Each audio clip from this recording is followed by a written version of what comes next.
Oh, sorry, everybody. How you doing? Oh, man. You know what's funny? I was waiting for the accordion guy. That's Thursday. I wasn't ready. How you doing, everybody? Welcome to the After Hours Jets Fest. My name is GreenBean, and I am happy that that's right, you are here.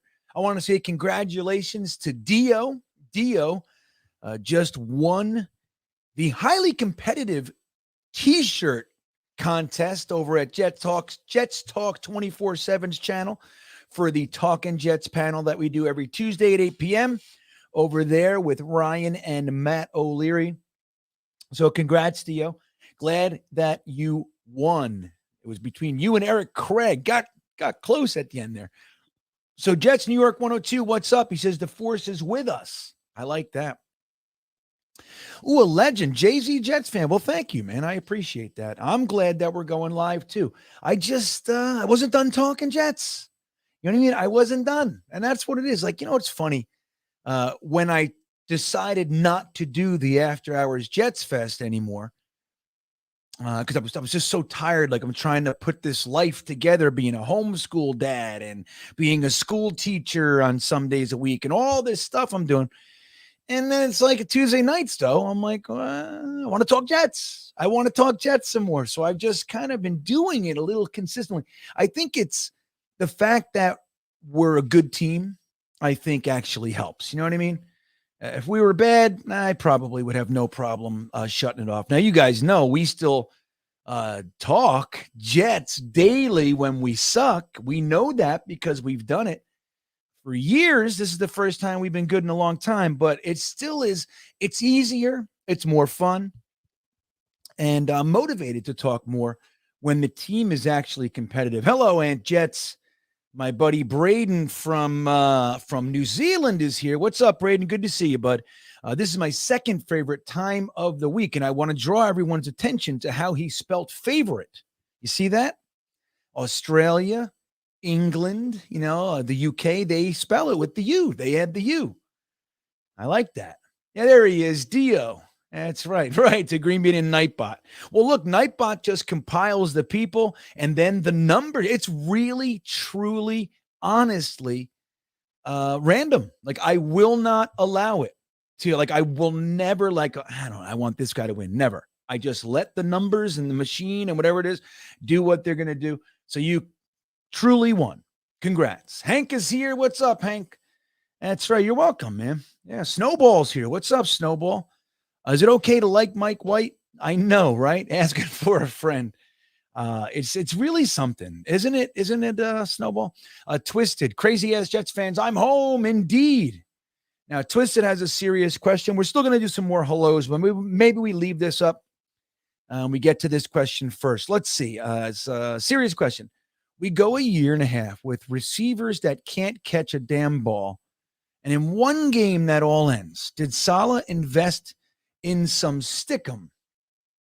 Well, I don't think that's the case. I think a year and a half. Well, let's see. Corey Davis had a problem with the drops, right? Elijah Moore, he had that game one, that big bomb drop, the 50-yarder. But I don't think he was kind of known, he's really known as a drop guy. I mean, I'd have to look and see how many drops he was credited with. But the one thing I can say, guys, is there are discussions, out there that there are rumors, and we've heard this before, that Zach Wilson's ball isn't the most catchable ball. He throws it really hard in short spaces. And in addition to the inaccuracy that we've been seeing because he's in his head, even the passes themselves are a little bit more difficult to catch. I don't know how true that is. It does look to me like he's really zipping it in there, like in a 7-yard pass. He's like, phew. And I don't know. I don't know what that is. But that could add to it. If it's just a nice, softer ball. I mean, remember Brashad Perryman, when he got here, he said, oh man, Sam Darnold's pass is gorgeous. He said, it's such a catchable ball. And we've heard that before. Other guys have said that about Sam Darnold. He throws a catchable ball. The problem with Sam is he throws a catchable ball into the ground or 12 feet over your head or whatever it might be. So anyway, Paris is here. Good to see you, Paris. Can't believe there are some Jets fans who would root for the Patriots so that the Jets can play. I hear that. If that's the reason, I don't know. Look, I hear you. Bill Belichick has our number, but I don't think he really has our number, dude. I really don't. I think that Zach Wilson, it's hard to say this because clearly Sam Darnold and Geno Smith and everybody else, like everybody struggled against them. But I think Zach Wilson is just having a hard time. Like our defense completely corralled them. Two games in a row, man. Don't forget we had a pick six taken away. Like all sorts of stuff went on in that game. So I don't know, but I hear you. Like rooting for them so we can get another crack at them is not what I want. I want to see them driven into the dirt. That's what I want to see. But we have to consider the Bills. Like if we win and the Bills lose to the Pats, like we're right there. We both got 8 wins and we beat them. We can kind of jump ahead, right? Don't they have 8? I got to look at it again. So that's kind of where I'm going with it. But I hear you. Sneakers to boots, GreenBean. Fans got to stop saying it's either Mike White or Zach Wilson. We're Jets fans first and foremost. We're 7-4. Can we just be happy for once? No, we can't. I'm with you, dude. Sneaks. I really am. It's only Salah's second year as head coach. Soon we'll be up 14 wins on the Pats. Right. You know what I mean? I'm with you, Dio. Exactly. Well said. We got to give this time. We got to give it time. Like, don't forget, Joe Douglas, 2020 was his first ever year as a GM, and it happened to be coupled with COVID and Adam Gase and the weird hierarchy reporting structure where they were on the same level, and then he had to tear down everything. This is legitimately, sincerely, year 2 of the rebuild. He hired Salah, he drafted Zach, he brought in this guy, so it's like this is kind of it. That we're 2 years, into this rebuild. And we already see the progress. Now, I'm not ready. I'm not one who does this. One bad game, the guy sucks. One great game, I told you he's the best. Like, I try not to be that person. And for the most part, I do a pretty good job. But when you look at compiled data, like when we won the Cleveland game, I didn't think we stole it like a lot of people said. I thought, hey, they left an opportunity and we took it. But if that was it, like if we lost the next 3, and then it's like, okay, well, how good is this really? But the fact, and then we beat Pittsburgh. Okay, 2 out of 4. Okay. And then, but like at this point, man, like we're looking at a good team. We're looking at a good team that seems to be well coached. Now, there's lots to be desired. I don't love everything LaFleur does. I don't love everything Ulbrich does. I certainly don't love the clock management and some of the decisions that Salah makes. But that all aside, he's doing a damn good job, man. He's doing a better job than anybody since Rex. I mean, you could say Bowles in his first year, but that was kind of an anomalous. It really was. It was kind of, it was just just a hodgepodge of madness. And we just kind of, we struck while the iron was hot, so to speak, and it didn't work. And then it completely collapsed. Right. So I don't know. I really like what we're seeing on this rebuild thing. And yeah, giving Salah and the rest a chance. I don't know if they have our number so much as he's just able to stymie a young quarterback, and we're not good enough yet as a whole collective to kind of overcome that. That's kind of where I think it is. I would think if we met them in the playoffs, particularly if we had a different quarterback, we're going to kick the living hell out of them. That's what I think. Could be wrong. Gitmo Bob, my old buddy, is back. What's up, Gitmo? Good to see you. Yeah, it's nice to have you back, my friend. Indeed. Joe Buddha is here. Duncan McLean. Yeah, right. I'm with that. Wouldn't it be nice to think like we have a coach and GM together for 10 years or more? Wouldn't that, dude? Yeah, we haven't had it. I mean, they gave Rex 6 years, but the last 4, and you could even give him 2011, but it's the last 4 years were complete shit. Complete shit. And he had another GM, so it was two GMs. And it's just, I want to see guys stay here, man. There he is, Ablab. What's up, buddy? Good to see you here. John is here as well. John almost won. He was in the running, right? You know that. Cassidy Campbell is here. Kenobi Clone. Let's go. Hank is here. We the people. Weed the people. There's my buddy Wyatt. Let's freaking go. Howdy. Indeed. I don't know if you guys know this. Wyatt's way up there in Wyoming. You got to just, I mean, that holds more weight to me. Like, yeah, we're all from New York or New Jersey or Connecticut or what have you. It's easy to be a Jets fan. Now it's, it's hard. It's harder than being a Giants fan, right? Like, obviously if you're a Jets fan, you're kind of already on the outside. You're kind of the stepchild of the family, right? But Wyoming, you gotta credit that man. You gotta give some love. You know what I mean? In my opinion, Squirmy Weasels here. Let's see. Socrates Johnson, welcome back, Socrates. Good to see you. Sully's here, indeed. Emanon, my old friend, is here. You guys, this is a great group, man. This is going to be a fun show, in my opinion. 19 New York Jets, 69. I like that. You looked so bored. No, I wasn't bored at all. You know what it is, buddy, is that my job there is to kind of make sure I manage the chat. I communicate with you guys. If something really great is said, I try to get that over. If somebody says you missed my super chat or something like that, and then obviously I'm doing the contest, so I'm keeping track of the likes and all. That's kind of my role. So obviously I'm talking and all that stuff, but I do have a dual role. Like Matt is kind of like when we are looking for like stats or contract stuff, like Matt pulls all that stuff out. Like what are the odds, all that kind of stuff. My thing is to keep in touch with the chat. So sometimes if you're just looking at my face, it could probably look like I'm bored, but I'm really like focused, like talking. I'm arguing with Billy SBC or something, it's about something, Stud City's here. What's up? Let me go. Pure Adrenaline. John Post is here. Did the math on the guy who said the Jets have the number one passing offense when Zach doesn't start. Who did the math? You did? You did that? Amazing. That's a crazy stat, right? Bismo Charismo from Down Under is here as well. Thanks for coming in. Appreciate it. Mamaris is here. It's good to see you. John Silva, Youthforia, Dylan Grace. I'll do one more. My buddy Big Green is here.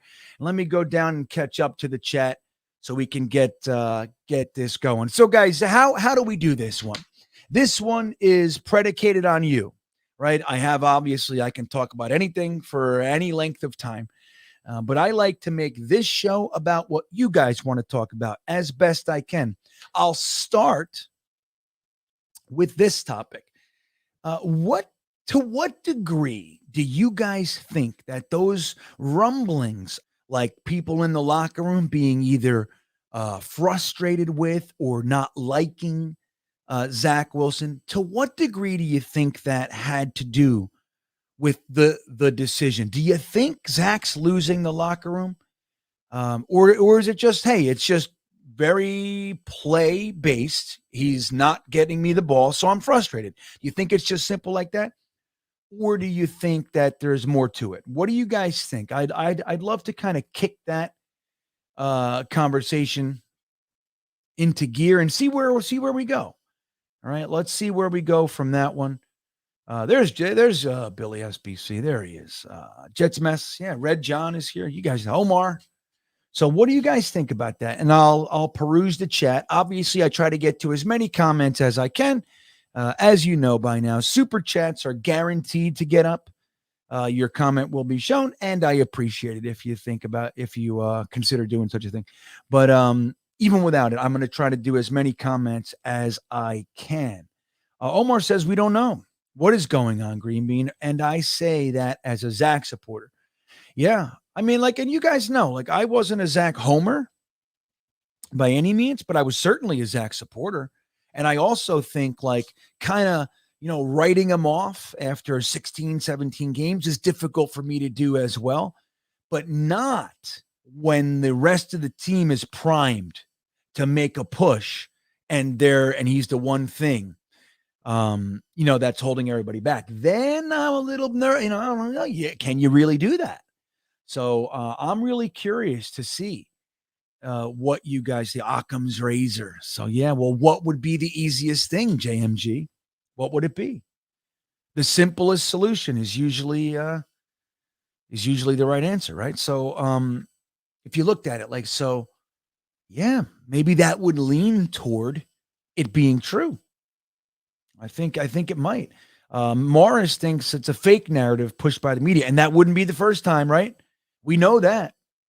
The media, and look, let me say this too, just so we're clear. When Zach answered that last question, do you think you let the defense down? No. That was the third time he was asked in that short interview about, do you think you disappointed this guy? Do you think you disappointed that guy? He answered the other ones better. Now, he was a little frustrated there too. He's all pissed off and disappointed and everything. But you got to remember, it wasn't just that. Like, he was being asked, well, look, Denzel Mims and Garrett Wilson were visibly frustrated. Do you think they're disappointed? I don't know. He goes, look, they're disappointed with me. I'm disappointed with them. Sometimes it goes back and forth. He said, but make no mistake, we talk. Like, we're communicating. It's not like, it's just some anomaly out there that we don't address. It's like, no, we talk about it. So when he said that, it had kind of built up to that. And that's what the New York media does. Again, you still shouldn't have answered it that way, and you can piss people off. But there's usually more to it, right? There's more to the story. So I don't know if M. Morris is could be right. Could be right. William Justice says he never won the locker room, so couldn't really lose it. Well, I don't know, William. I mean, don't forget, he did take all of his guys to Idaho this year. They had a great time when they showed up for training camp. What's his name? Uzoma was wearing a Man of the Year, Zach Wilson shirt, and they were all hunky-dory, man. They really were. So maybe he didn't win over everybody, but I do think, at least I like to believe, that he had a prominent role, a positive position in the locker room, especially as the captain, right? Chris Brannigan, what's up, Chris? He says it's cut and dry. Number 2 is not number 1. Not sure how I take that one, Chris. Let's see. Strictly Business from Socrates Johnson. Strictly business because he sucked. Can't speak to anything personal until the post-game comments. That pissed people off. Right. I mean, and that's the thing. Like, I don't know. It's like Salah said the next day, right, Socrates? He said, like, look, we got to take bullets up here. And he knows that when you're on the podium. But guys, I don't think that's what he was really saying. He wasn't, he's not, he said, I don't think anybody really thinks he was. It's not like he's saying, screw the defense. Fuck them. They pissed me off too. I don't think he was saying that. That said, when they take that little clip and spread it around the world, it blew up and lit fires all over the place before you could even say supercalifragilisticexpialidocious. If you could even say it. Obviously, I can't. AbLab Studios. It was 100% the rumblings. So, yeah, so you're saying, it sounds like you're saying, like, yeah, it's probably, there's some accuracy or validity, right? Yeah, you know what? Let me tell you what I think. Now, you guys know I try as best I can to ride in the middle of the road, right? That's what I try. You got guys over here, blah, blah, blah, blah, blah, blah, and you got guys, blah, blah, blah, blah, and I try to, my little bell, cling, cling. That's me in the middle of the road. I try. Now, I have opinions too, and some are harsher and stronger than others. But I really do like to try to consider what's real. Like, what's real, right? So, like, when you see guys like, they're Zach supporters or Mike White supporters or whatever, I think that the ability to consider, or not even consider, but support the other guy is important. And that's for us as fans. So, like, what could it really be in the locker room? Like, if they are a supporter of one or the other, it could be difficult, man. And that's why, like, when Parcells would say, if you have 2 quarterbacks, you really have none. Like, you can't, the locker room splits. It's like when people wanted to bring Minshew in, right? It's like, I don't know, man. He's going to win over half that locker room pretty fast. The guy's a baller. You know what I mean? Mr. Two doesn't want to talk about this anymore. He says, shut up. I just want to talk about the Minnesota. We'll get there, Tootie. We'll get there, buddy. But that's what we'll see. We'll shake this off. We'll shake it off, I think any frustration, this is Iowan Jets fan, another guy I give complete credit to for being way the hell out there and still being diehard Jets. Got to give it to him. I think any frustrations are simply play based. Gotcha. Zach had a great turnout for his cross-country tour, plus all the MILF jokes. Right? You know what? I think so too. That's not to say everybody loved him, right? But I think I agree with you, Iowa. Let's see. I think the team knows they can win now. Yeah, I think that too. And that probably accelerated it, Stud City. Really. They want to make the playoffs. Right, Billy? That's it. And they know they can. Guys, do you realize this is the best team we've had, you can say since 2015, but even on top of that, this team is predominantly young. Conceivably, we have a team that we could have the core for the next 4 or 5 years. When's the last time we've done that? Zach Wilson is still a kid, but I'm surprised by some of the selfishness of his teammates. Selfishness, right? It's understandable, but Zach never pointed fingers up. Yeah, I know. I'm routinely surprised by how quickly people jump to one side or the other. I think the young generation, man, it's kind of everything's a lot quicker. They want something, they get it now. They want to know something, they know now. You go, hey, what year did Homer write the Odyssey? This year. Like they know. It's like you don't need to acquire or hold any knowledge. Everything's immediate, right? I think that has a lot to do with it. All right, let's get down. I appreciate. Let's see what. Let me see. I see. Well, I'll look at one more.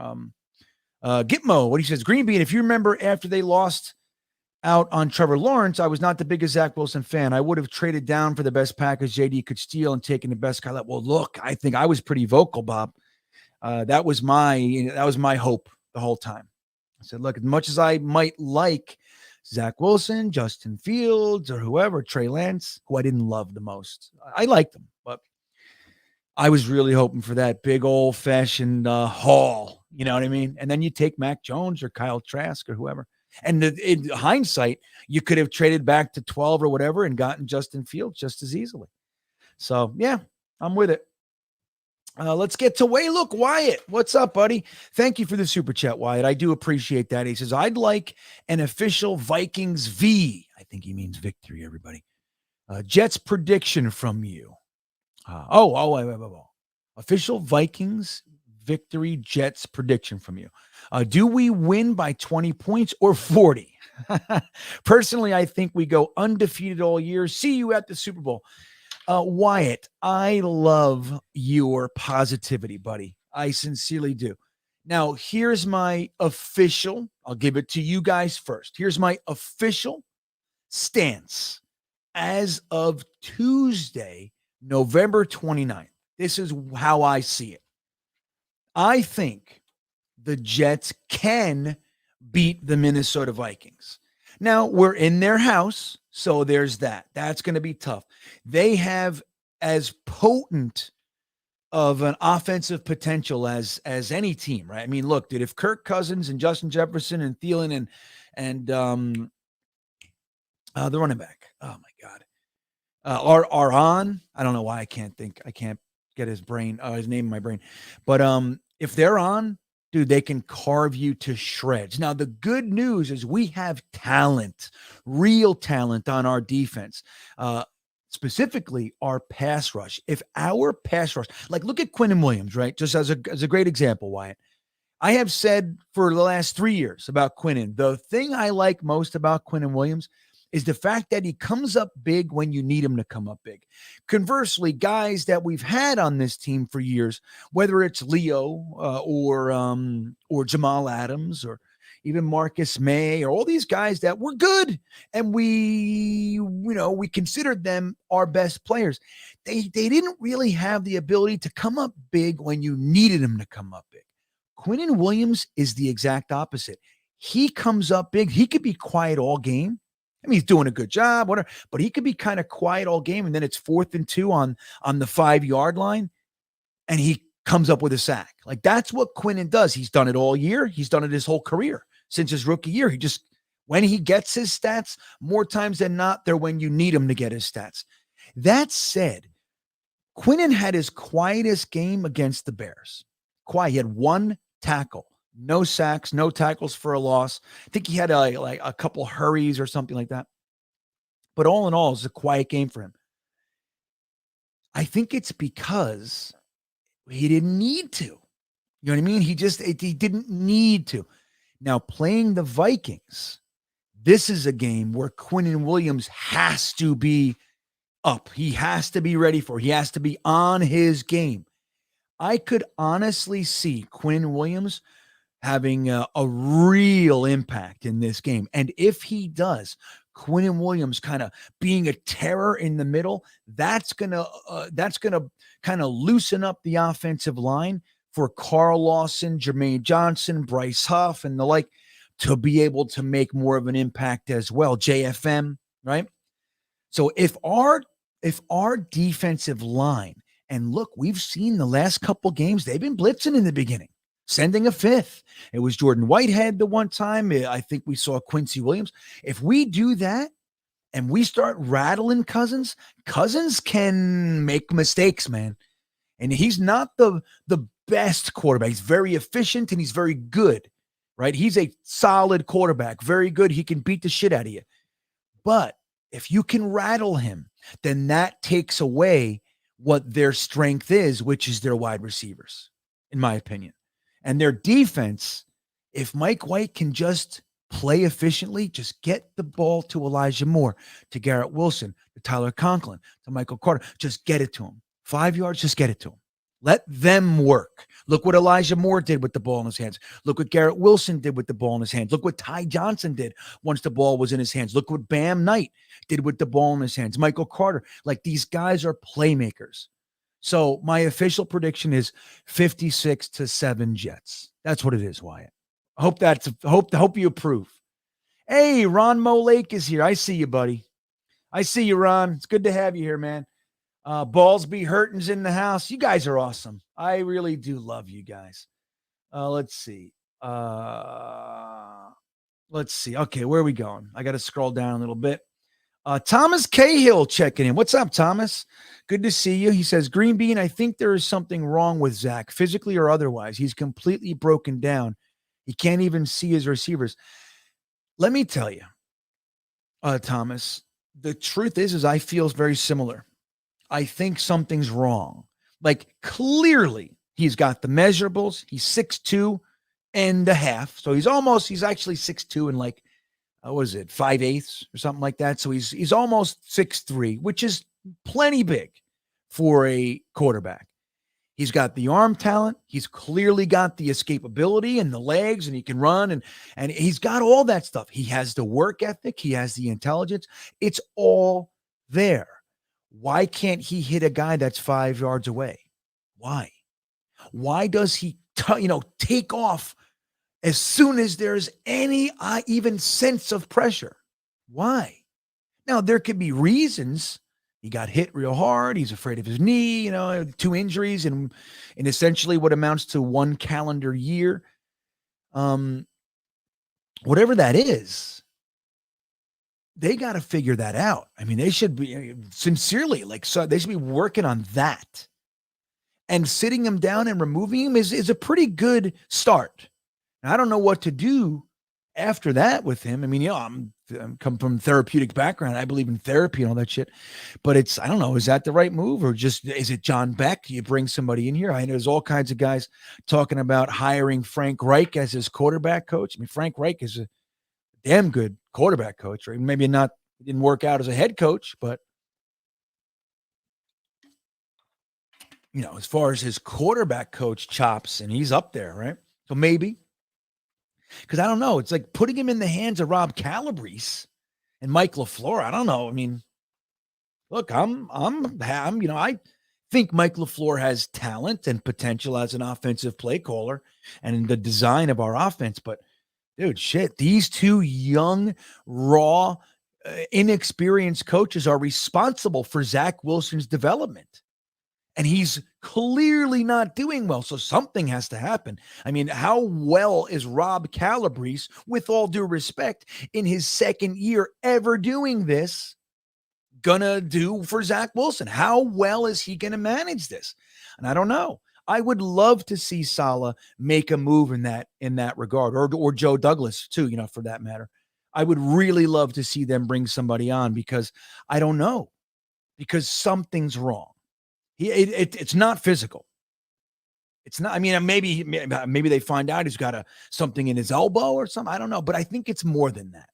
I really do. I really do. Chris Cave, Dalvin Cook. Thank you, Mikey Mouse. There he is. Right. I know. Let me just see. I gotta pull up the Vikings depth chart, and I want to. Let me see. Vikings depth chart. Let's take a look here. There's a backup running back. Let me see. Dalvin Cook. Oh, Madison. Right. So Justin Jefferson, Jalen Reagor, who I didn't love, but let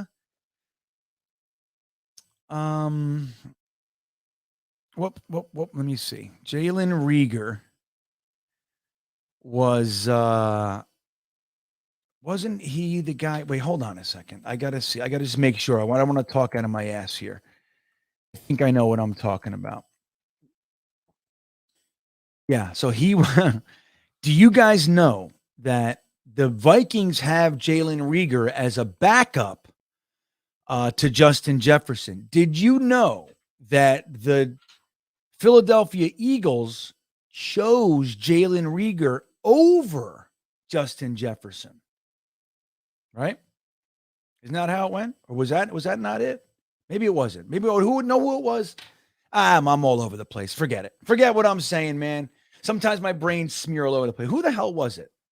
The 2021. Yeah, no, that was it. That's it. It's Jalen Reagor. I think I'm right, guys. I think I'm right. Yeah, I am right. Damn it. I got to be confident. I got to believe in myself, guys. Right, Chris? So they picked Jalen Reagor over Justin Jefferson. As a matter of fact, there's that documentary kind of thing in the Vikings war room when they were like, we lost him. The Eagles are definitely taking a wide receiver, and Justin Jefferson is the best guy on the board. Like, they were trying to trade up to get him and everything, and they couldn't pull it off. And they were absolutely convinced and resigned to the idea that the Eagles were going to take him. And then they take Jalen Reagor and they all go, and they like wake up, they start laughing, and then they knew they could take him. I think they were up next. They couldn't believe it that they would take Reagor over Justin Jefferson. And they did. And now they have Reagor too. Isn't that the way of the world? What a wacky world we live in. Chris KB, thank you for the super chat, my friend. He says, Saleh is mentally shifting into playoff mode. So cool to see from a coach, but he's way more intense. You can see it in his eyes and his post-game speech to the team. No more hype, man. Just business. You know what I like, Chris? When Saleh was, I forget the question that he was asked, but he said he has absolute confidence in his locker room, right? He said, like, these guys, our team, we know how to focus. We know how to hold each other accountable. We know how to be accountable. Like, whatever he's done is seeping into these guys. And I think we have well-placed leaders. CJ Mosley, Vinny Curry is another one. So we have these guys. You bring in young leaders like DJ Reed, who's risen to the top as an amazing leader. Jordan Whitehead, right? You got Corey Davis, Connor McGovern, who he's good for the offensive line, maybe not a team leader per se. You bring in Tomlinson, who, even though he's been spotty with his play, he's known as a leader. Tomlinson, how about Sheldon Rankins? He's a known leader. People look to him for leadership. So we have those well-placed vets on top of a focus that we've placed on character, on work ethic. Obviously, they have to have talent. You don't want to take a guy and overvalue character over talent. Like, you can't have a subpar player with fantastic character. That doesn't do anything.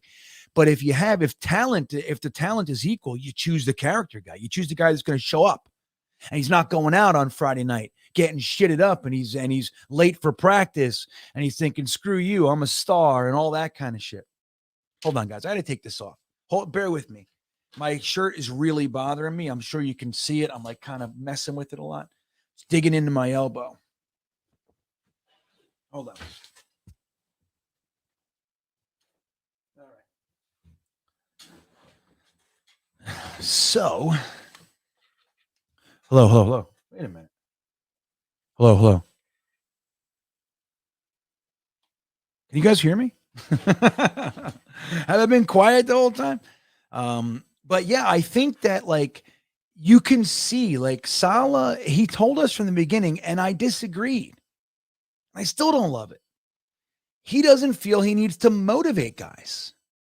Now, if that's the way that you're going to do it, then it's really important that you bring in guys that are self-starters, right?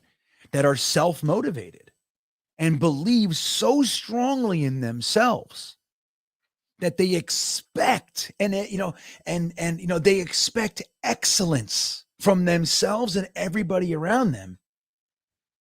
Like, then you can do that.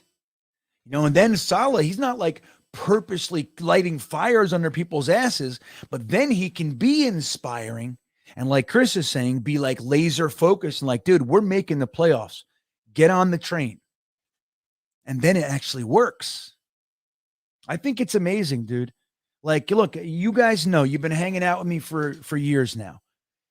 And I voice all the concerns I have, right? I've been yelling about the Jets since I'm 10 years old. Maybe I started yelling when I was 16, let's say, right?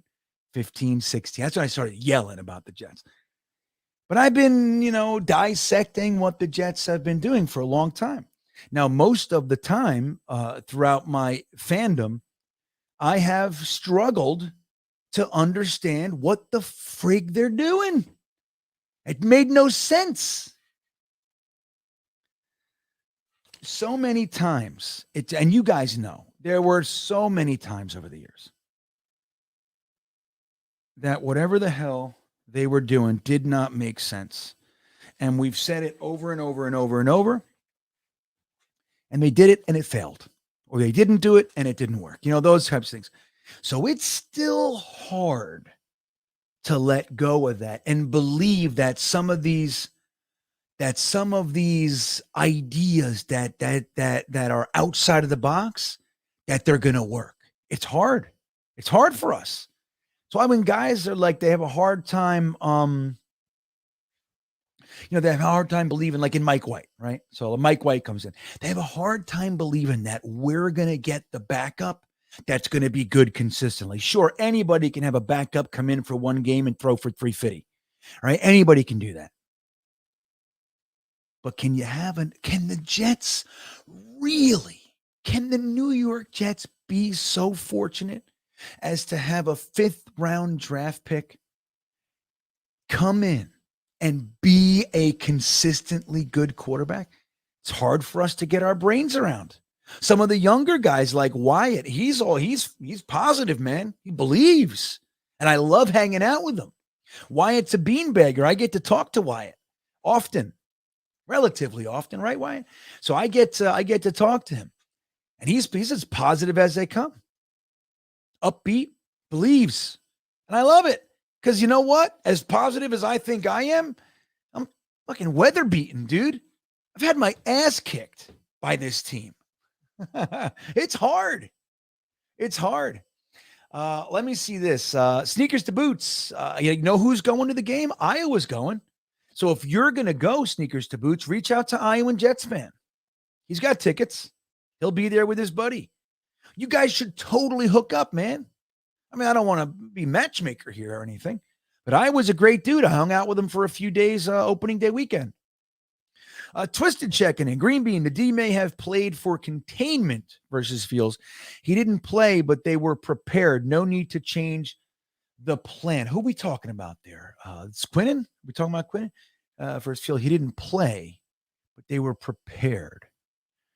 You talking about like Quinnen maybe? I don't know. I agree with that. I think that they absolutely planned for Fields. I mean, CJ Mosley said as much. He said, we don't know. And let me tell you, we're preparing for the starter. That's who we're preparing for. Now, obviously, they had to change that once he was, declared out, but they waited a while to do that and smartly, right? That's what they should do. But I think Quinnen still could have. I mean, just straight up football. Once Trevor Simeon's in there, just beat the guy in front of you and sack the guy, and he didn't. So I don't know what that is. I mean, is the guy in front of him just better? He just was unable to beat him. I don't know. I tend to believe otherwise. I think it wasn't that big of a moment. And Quinnen just didn't find it in himself the need to do that. Right or wrong, that's how I see it. And again, I could obviously be wrong, of course. Kev Chata says Calabrese needs to be bench too.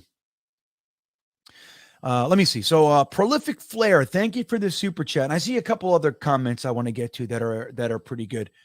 I see Mo Lake and Omar talking, so I'll try to get to you guys as well. But Prolific Flair, thank you. He says, I just love the way Mike White. I'm sorry, guys. You're going to have to deal with the glare. I can't see a damn thing. Getting old in a hurry. I'm getting old before your eyes, guys. Believe me when I tell you. When I started this, my eyes weren't this bad. I just love the way Mike White makes his progressions and takes what's given. So quick, decisive, and accurate. We have weapons galore on the offense, and we're a scary team for anybody. Go Jets. Prolific Flair, I think you said it all. I honestly think you're saying it all. Can we really argue that Mike White has the tools that Zach Wilson has? I think you're an idiot if you try to do that. The arm's not as strong. The legs aren't as good. Like there's a lot there. But can you deny that the way Mike White is going through his progressions, and I saw it a couple of times, fantastic examples where he was looking downfield, scanning, it wasn't there, and he took the dump. And he got 3 yards, he got 7 yards, whatever it was. That's all I want. And you know my friggin' logic is 4 yards of play wins the game, right? That's my whole thing. 4 yards, 4 yards, 4 yards, 4 yards, touchdown. That's what I like. 8-minute drive, keep the defense fresh. That's my kind of football. Every now and then when they're really trying to stop your 4 yards, you take a 25-yard bomb and you light them up and you keep them guessing and you keep them on their heels all day long. That's my kind of football. So when I see Zach or any quarterback that we've had over the years, and believe me, I saw it with Geno, I saw it with Sanchez, you saw it with Sam Darnold, you can see the open guys in front of them. And we're watching on TV, but I even watch the All-22 for most games. I at least watch it. And I see it.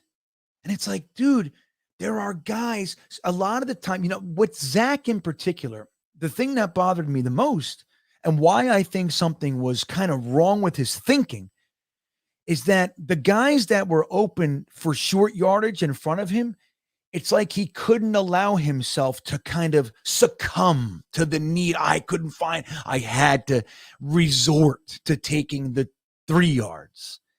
That's what it looks like to me. It looks like he just really wanted to make the big play. Hero ball, we call it, right? Now, he's done a good job. I think the last 5 games of the year last year, he did a very, very good job of kind of quelling that. You don't need to do that.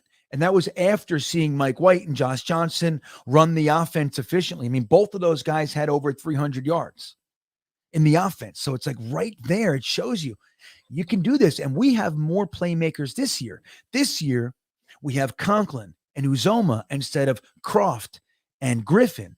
We have Garrett Wilson in addition to Corey Davis, Elijah Moore, Braxton Berrios.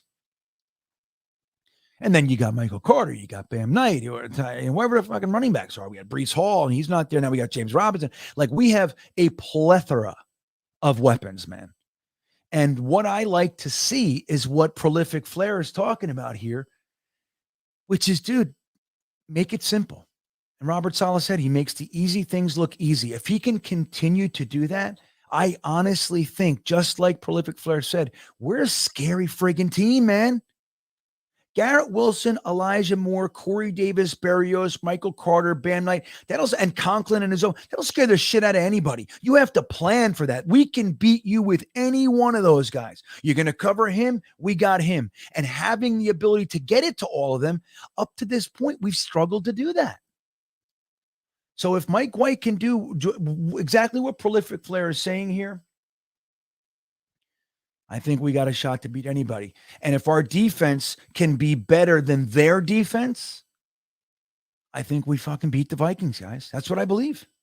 Omar, he says, you said it, GreenBean. These raw coaches are tasked with developing Zach, and maybe they need help. I hope they can hold themselves accountable. Well, and this is what I think, and Ron Lake Louiso is saying he doesn't think it's the coaching. But let me say this, Ron and Omar.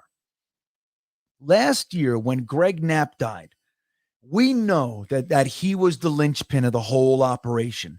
You can justify having first-time coaches all over the place.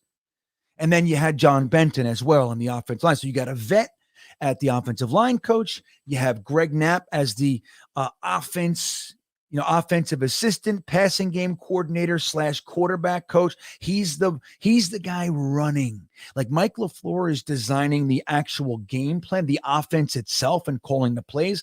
But Greg Knapp is running the whole show. He's developing the guys and all that shit. When he passed away, it kicked this team in the balls. Now, they did a great job last year by finding Matt Cavanaugh, who, while he's not Greg Knapp, is a very well-traveled, well-versed, and successful coach in this league. He's been a quarterback coach many years. He's been an offensive coordinator many years. So they were able to bring him on, which allowed LaFleur to go upstairs, and Cavanaugh ran the sideline. In addition to that, they brought John Beck on, and so his whole job was Zach. So you had Calabrese, who was a quarterback's coach, and he's kind of learning off Cavanaugh, LaFleur, and John Beck. And we saw the progress throughout the season. Now this year, we see it kind of taking a nosedive, and it's only Calabrese on the sideline because LaFleur's upstairs. So Calabrese, when Zach walks off the field, it's Calabrese and his backup. So you got Flacco. Flacco is kind of a quasi coach as well, the player coach.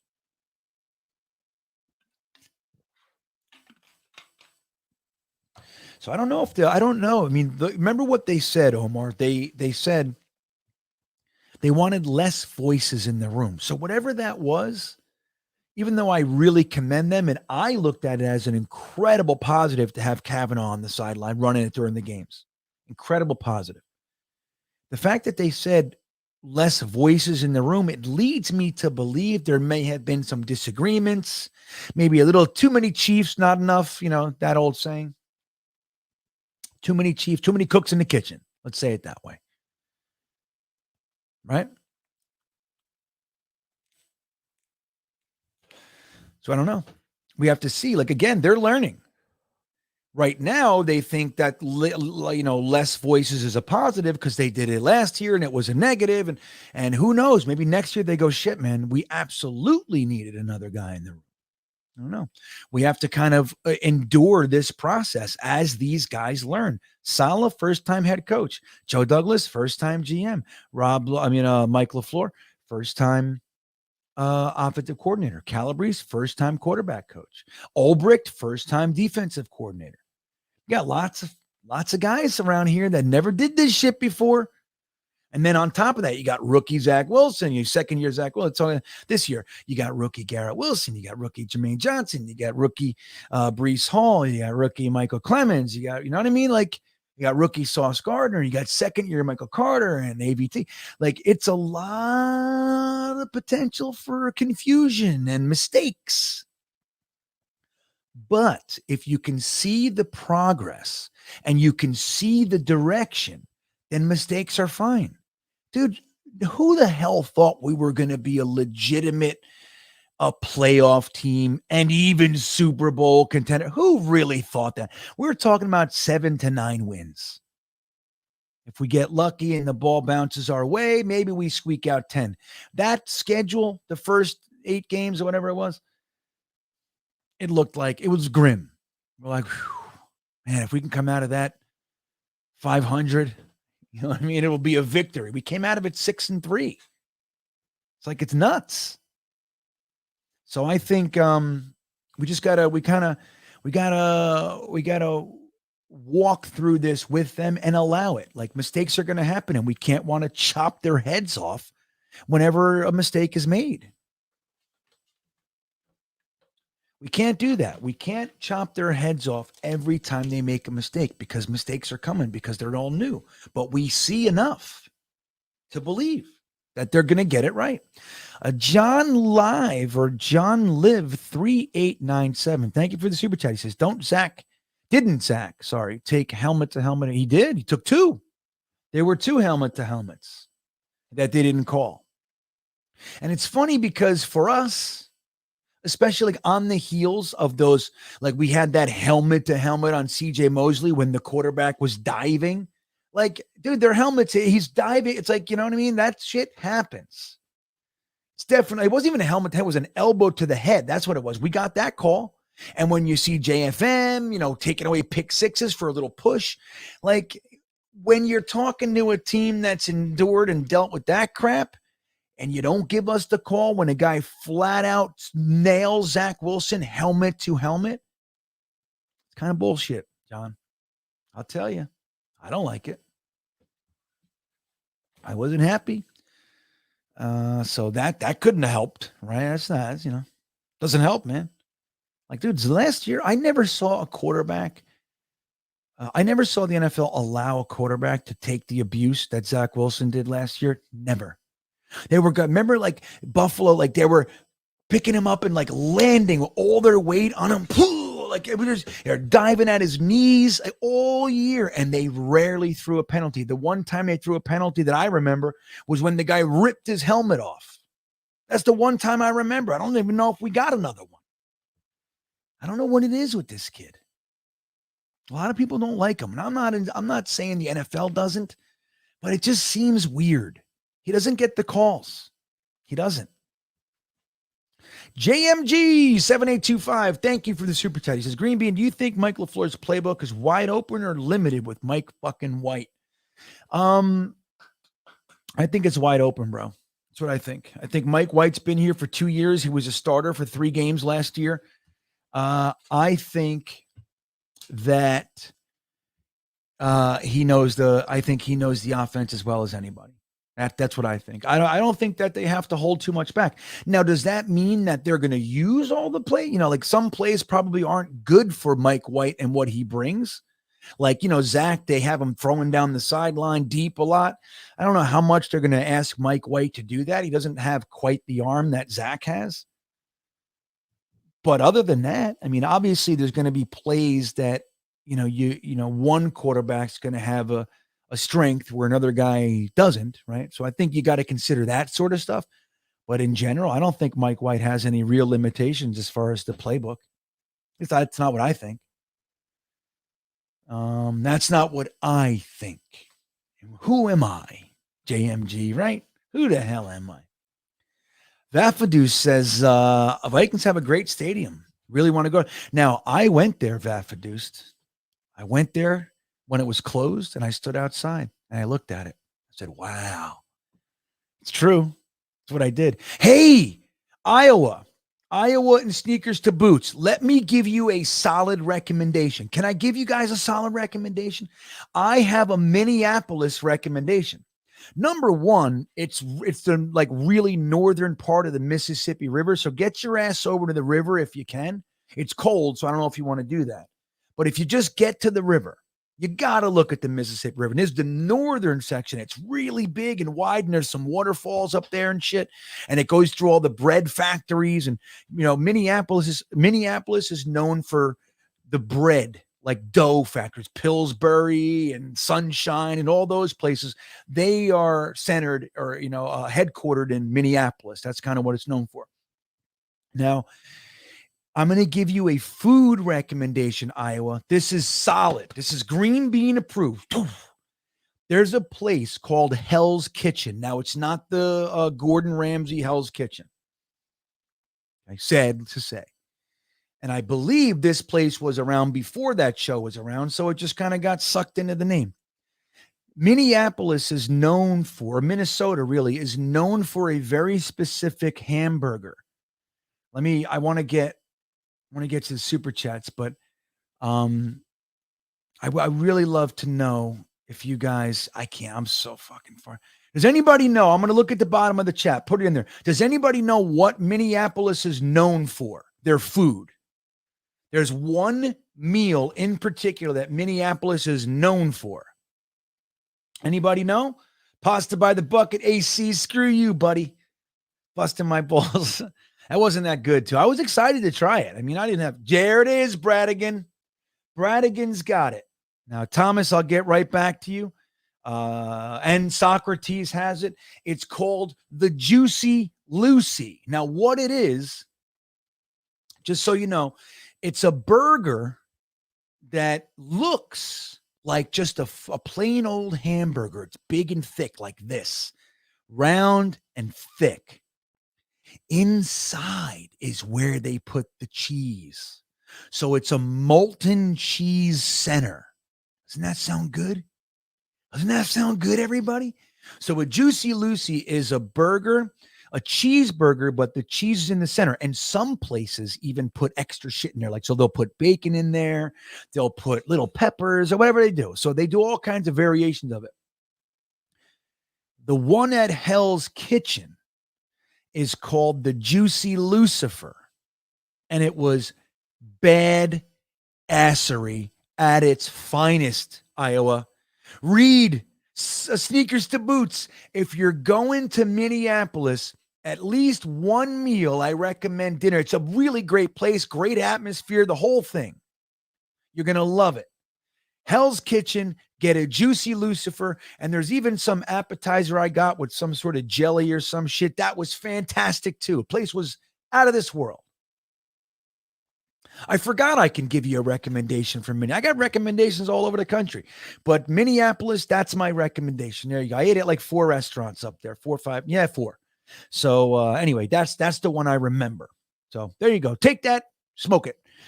Thomas Cahill, thank you for the super chat, Thomas. He says, Bam and Ty didn't miss a beat. We are loaded and we'll go deep into the playoffs. I'll tell you, Thomas, there were people like, for example, Dom C was really high on Bam Knight coming out, right? Now, I was not. Not that I was down on him. He didn't make it to my periphery. He wasn't in my sphere, Bam Knight. But Dom C was telling me, and anybody who'll listen, like, dude, this guy's better than you think. This guy, he's definitely draftable. Like, the fact that he didn't get drafted is crazy.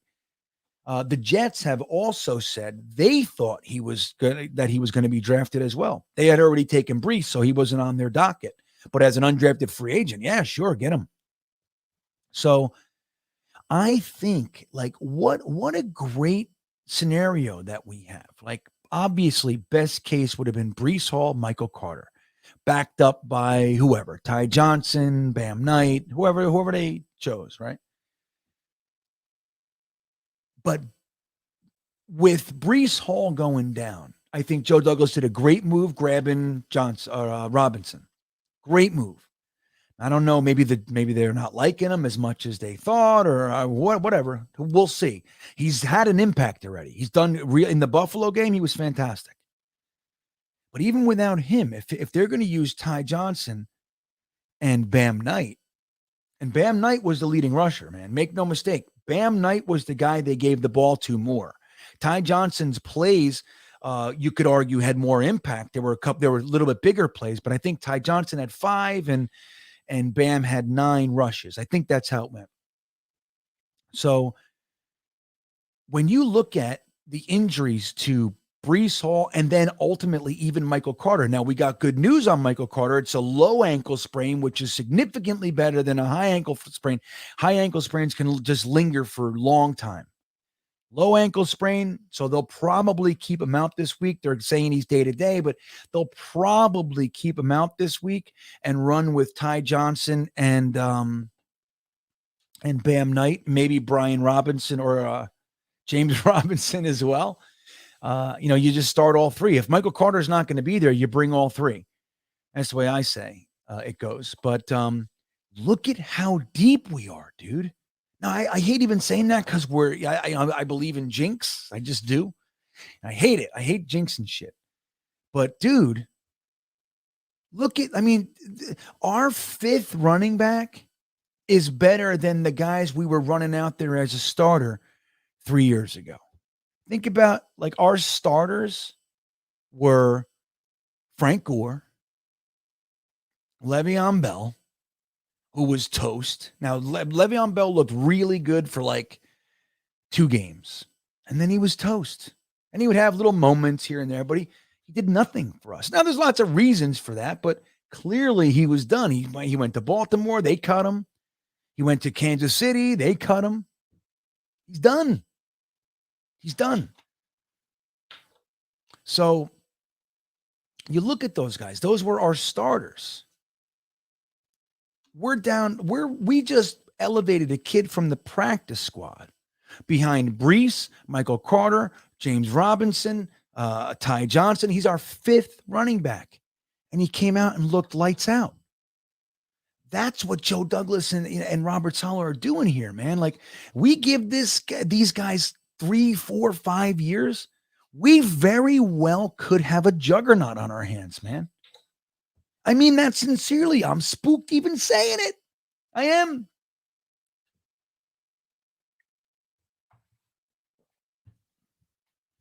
I'm spooked saying it.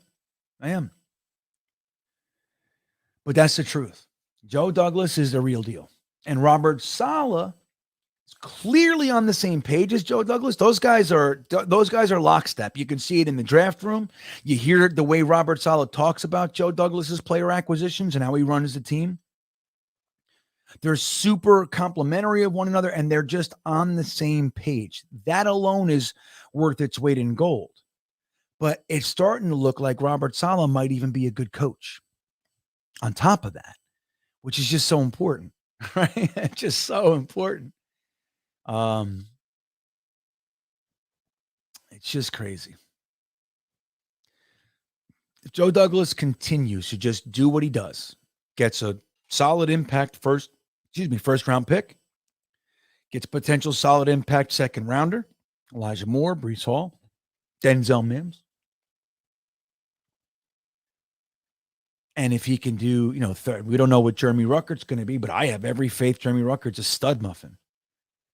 And then the 2020 third round was a flop. Well, 2020, we didn't have a third round in the 2021 draft because we used those thirds to get ABT. So what about fourth rounds, right? So we're talking about guys like, Pinnock's gone, but Jamie and Sherwood was a fourth round pick. It's fucking fantastic. What about Michael Clemens, Max Mitchell? What about our fifths and sixths? We're talking about Eccles, Michael Carter II. That's what he's getting in the fifth and sixth round, dude. That's Joe Douglas's fifth and sixth round. Like the fourth and fifth and sixth. Think about this. Jamie and Sherwood, Max Mitchell, Michael Clemens, Brandon Eccles, Michael Carter II. That's what we're telling. We still have Jonathan Marshall, on the back burner. He's a sixth.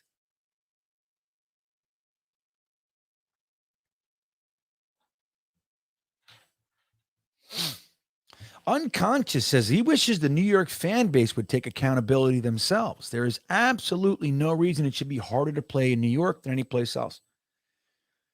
I don't know. I mean, I think we are accountable. We know who we are. We're nuts. Here's the truth of it. Unconscious zone. I hope I'm saying that right. Here's the truth of it. And it's widely known. The Northeast is a significantly more intense, harder, higher expectation area of the country.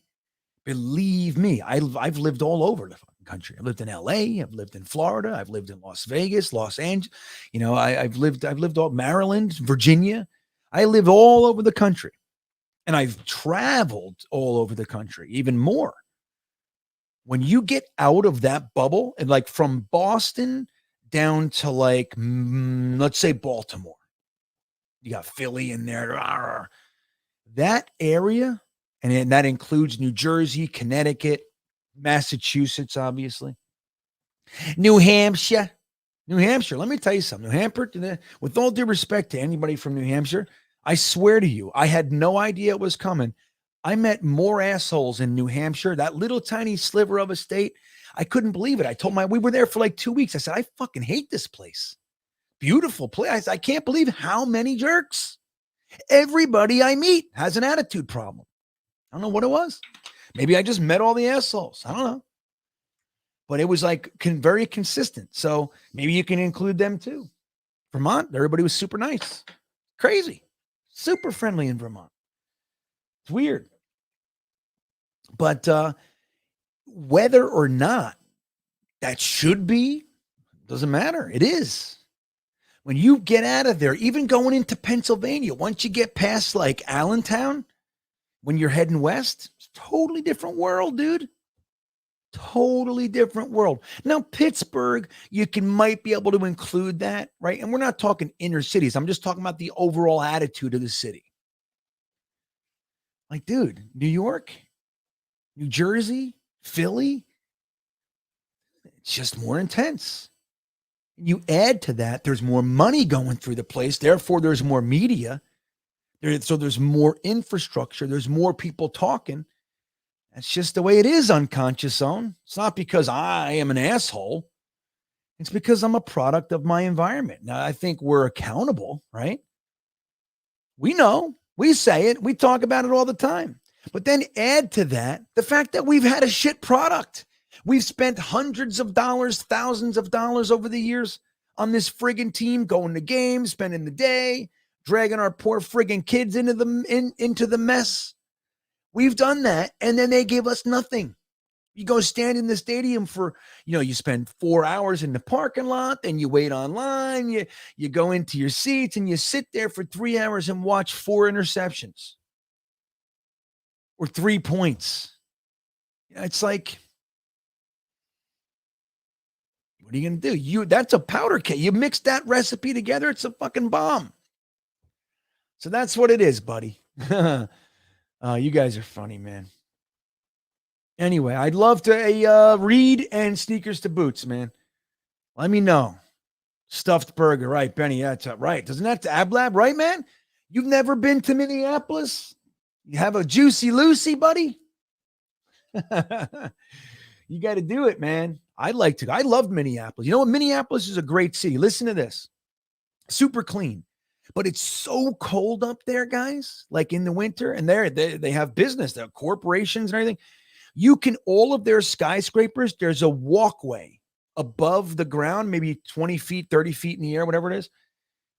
Between every skyscraper, you can walk through the whole city without ever going outside. Isn't that crazy? It's nuts. You know what I did? I shit you not. I was there for 4 days. I had a conference or something, and I was just like hanging out by myself. I swear to God, I was just hanging out by myself. I literally was so taken with that. Like, I didn't know that about Minneapolis. I learned it. I just went into a skyscraper, one of the buildings, and I just walked I just did it. I just walked around and see where I can go. I walked from building to building. Oh, this is fucking crazy. I'm really doing this. I started at the northern end and I ended up at the southern end. Then I went and looked at the Mississippi River and I hung out down there. I walked through this little park or creepy place.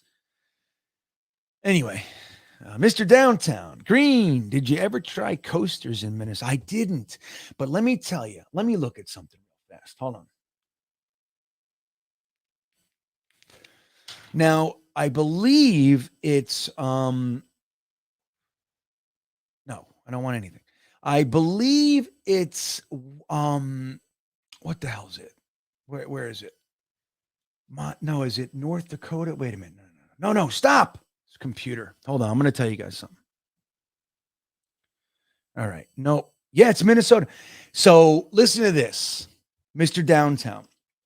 One of my bucket list parks is it Milwaukee? Is it Wisconsin? It might be Wisconsin, actually. It is. So Wisconsin, they have one of my bucket list parks is a place called Mount Olympus. You guys want to see why? Let me show you guys why. Okay.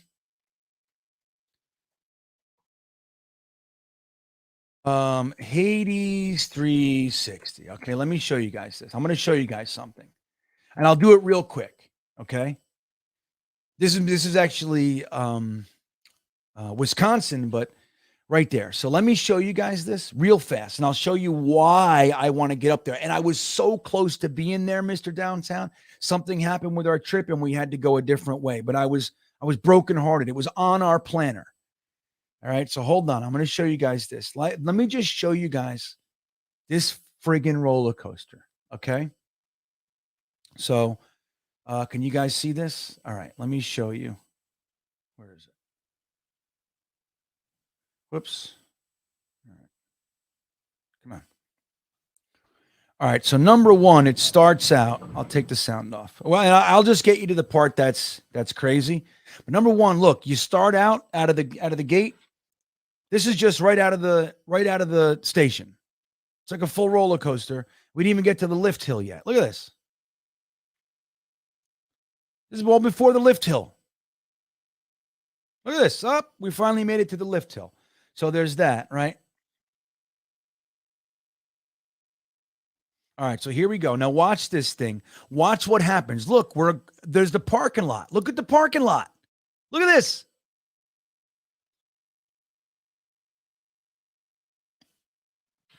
You know what? I'm going to show you a better one. Hold on a second. But look, you come out, so you go under the parking lot in the dark. But I want to show you something. Let me see. I'll show you a better version. Lights on. Okay. Here we go. I'll get you right back to there. So watch this.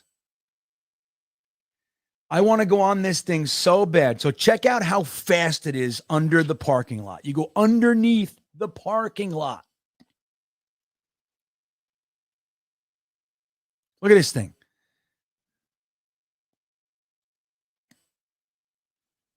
And then it's a wooden coaster that does a loop, which is rare in itself. Now we're going to do a little bit. Now let's go back under the parking lot. Woo! See this thing? And then you got all kinds of other coaster stuff. But so, yeah. So I want to go up there, man. Now, Minnesota has the other, in like right by Giant Stadium by MetLife, there's the American Dream Mall, right, with Nickelodeon Universe. The original Nickelodeon Universe is in Minneapolis. So Reed, there's another recommendation. It's an indoor theme park with roller coasters inside the mall. So you can do that too. What do you guys think of that? Isn't that nice? So I never made it on the coasters up there, but I wanted to, buddy. If I made it to Minneapolis, I was going to hit Valley Fair and Nickelodeon Universe and all that shit, man. I still have, look, I only made it on. I got 320 coasters I went on, I think I passed 300, something like that, 320. So I only have 450 left. And that includes all the baby coasters too. So probably about 350, let's say. That's how many I have left. Mumtaz, our old buddy, checking in. What's up, man? Thank you for the super chat. GreenBean, you mentioned risky throws on the other channel, watching highlights of other games. It seems most games are decided on risky throws that almost look like an interception. I don't want us to coach that. That's a fantastic point, Mumtaz. You know what's funny? Let me be really frank with you. When I was saying it, like I was talking about that on Jets Talk 24/7 with Matt and Ryan, what I was referencing were those plays that, like the one you saw the linebacker, he just, like the ball went right through, he just missed it. And then there was the other one, and that ended up being a touchdown to Garrett Wilson. And then there was the other one that, that of the first down, it was like, I don't know, 12 yards or something like that. Beautiful, just slant. The guy just missed it. And I was thinking to myself, when I was saying it, or right thereafter, Mumtaz, I was thinking, I wonder if they talk to Mike White like, hey, man, you got to be careful. That's a little close. Like, I wonder if they say that, like they really discuss that. And is that risking like spooking them? You know what I mean? Like, you don't want to spook them. You don't want to be, hey, man, don't throw tight fucking spirals through the traffic. You know, I'm like, if he can do that, let him do it. If it backfires, it backfires, right? But you don't want to overthink it, right, Mumtaz? I completely agree. And when I was thinking about that, I think I landed on what you're talking about. You don't even want to coach it out of him. It is what it is. It's a completion. Now, if there's something mechanically, or maybe he could have thrown it a second earlier, or, yes, you can talk about all that stuff. But I wouldn't be kind of worried about, it was close. I wouldn't mess with it. Dude, they say football is a game of inches and seconds. Split seconds decide between great teams and mediocre. Seconds and inches, bro. That's all it is. That's why it's so important to have consistency. Like a team like the Steelers for 40 friggin' years, or like the Ravens or the Niners all through the 80s and even in the 2000s. What about the Dallas Cowboys with Jimmy Johnson? Like, they had consistency.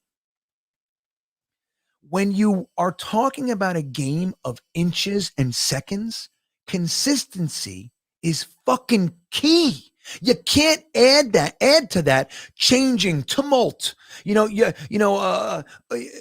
drama. Like, you can't have all that stuff in there. You're never going to be the guy that comes out on top in the game of inches and seconds. You have to be settled. You have to be consistent. And if you are, then those inches end up being your side. Then those split seconds end up being to your benefit. I'm with you, man.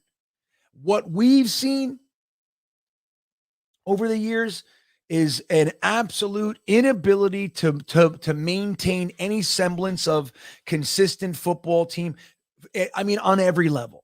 GMs every 4 years, coaches every 4 years, 2 years, 6 years, 3 years, whatever the hell it is. Quarterbacks every 2 years, 3 years. Different wide receivers. Look at fucking Sam Darnold, dude.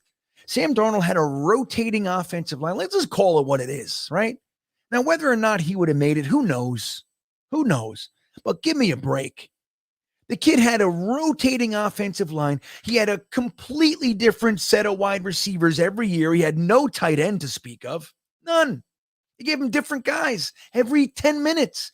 The one guy that he was developing rapport with his rookie season was Terrell Pryor. They had 3 touchdowns in the last 2 games, and McCagnon cut him.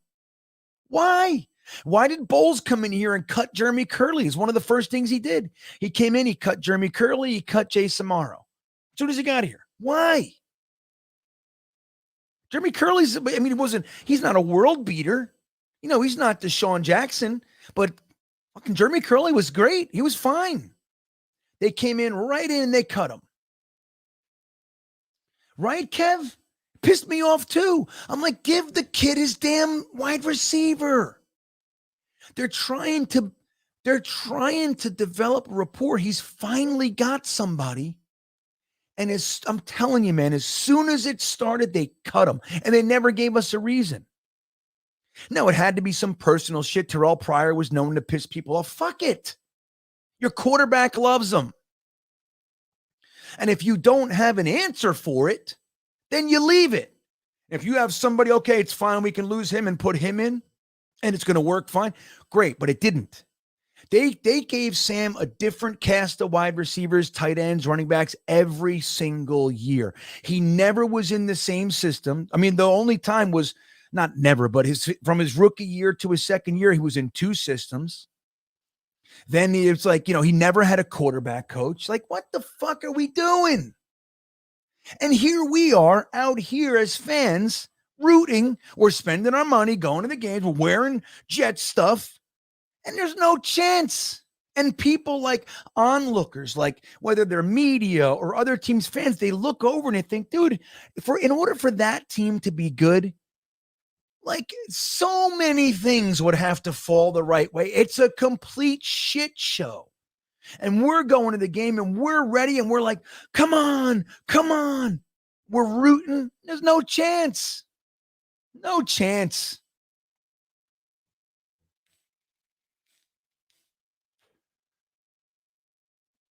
It's crazy, man. And no matter what side you're on, like if you don't like Terrell Pryor, Jameson Crowder, whatever, Jeremy Curley, whatever it is, it doesn't matter. Give Sam, they never draft, like, why don't you draft a first round wide receiver for him? Or how about this? That third round, let's take a look real quick. Let me just for fucking, why not? What year? He was just 2018 draft, right? Let's just take a look and see if we recognize anybody. Now, I'm not gonna pretend I remember everybody or know everybody around the league and everything, so let's just see here, though. We're gonna do this together. We took Nathan Shep. So Mike McCagnon trades 3 second-round picks to move up to grab Sam Darnold. Okay, quarterback of the future. He's interviewed immediately following the pick. And he says, we got our guy. Now the rest of the draft is building around him, seeing how we can build around. That's Mike McCagnon's words, dude. The rest of the draft is building around him. Just stop. I already gave you money. Get the fuck out of here. Hey, by the way, I believe everybody should give $2 to Wikipedia. It's a great resource, whether you agree with everything or not. It's a great resource, and nobody gives them any money. They're going to have to put ads and then be run by corporations. It's free. If everybody gave $2, it'd never be an issue. That's that. That's my whatever. So let's see. So look, here we go. We draft Sam Darnold at 3 overall. So Mike McCagnon says he's going to build around his quarterback of the future. He used the next 2 years of resources. He used high resources over the next 2 years. Well, he gave 2 second-round picks that year and a second-round pick the next year to move. And he obviously used that 3rd overall pick in the first round for Sam Darnold. So Sam was 4 picks that we used, 1 first and 3 seconds. Then he waits until because he doesn't have a second, which is fine. But he waits until the 3rd round. Sorry. And he grabs Nathan Shepard. Because obviously that's what Sam Darnold needs the most, right? Is he needs a defensive tackle from Fort Hays State. And I believe he was 26 years old. He was old at the time. Let's take a look at who was there. You think this guy could have helped him? He was there. You think that guy could have helped Sam Darnold? How about Mark Andrews? You think that guy could have helped Sam Darnold? No. We needed Nathan Shepard. That's what we needed. This is how bad our team really was. Okay. Now let's see. Traquan Smith. He's okay too. He's not the best, but he's good. Michael Gallup, right? What about him? Sam Darnold couldn't use him. We're talking about 3rd round. These are the guys available in the 3rd round. And our team is so weak and so inconsistent. Other teams are looking at like, oh my God, this guy doesn't know what the F he's doing. He doesn't know what he's doing. Naheem Hines, right? Look at them all. Let's see. And again, it's hard for I need context, right? Like I'm not the best just looking at a name and, hey, look at this, Jordan Whitehead. We could have had him, right? But Deshaun Hamilton, I'm not really sure what he's doing. Let's see here. Okay. Now we're in the 4th round, right? So you got, let's see what the Jets did in the 4th round that year. Hold on. So we took Herndon, which was fine. Okay, that was a fine pick. We got tight end Chris Herndon, but he was injured, if you remember. That's fine. But we could have taken, let's see if there's anybody we could have taken. And we're looking about, I'm specifically talking about offense here for Sam. Tyrell Crosby, I'm not sure. Tyler Conklin, look at that. One's a stud, one is not. So we could have grabbed Tyler Conklin. Now, in defense of that one, Tyler Conklin didn't really come on until last year. He was really quiet as rookie. So he didn't really do anything. He just slowly but surely got better and better and better. Now, Chris Herndon, as we know, came out like a cannon, a little bit. For us, it was a cannon, and then he just kind of fizzled out, right? Never made good on the potential. But let's just look at that one more time. So just so we know, sorry about the movement. We took Nathan Shepard, and now we're talking about building around our quarterback that we just used 4 high draft picks to acquire.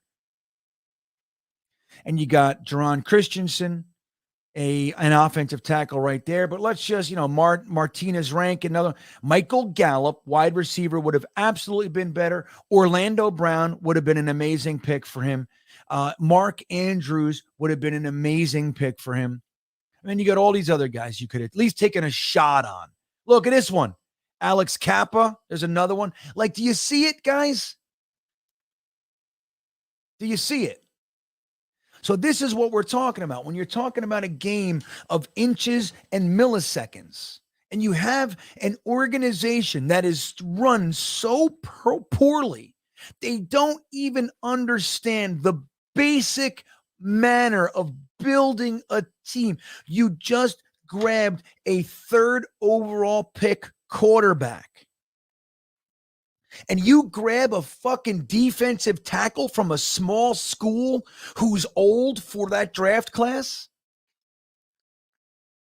That's your answer? And all he gave him was in that draft, all he gave him was Herndon and what's his name? The running back. Can't remember his name. Let's see here. Let me see. Nathan, I want to see how old he is. So Nathan Shepard is born, he's 29 now. So right, he was 25 years old at the time.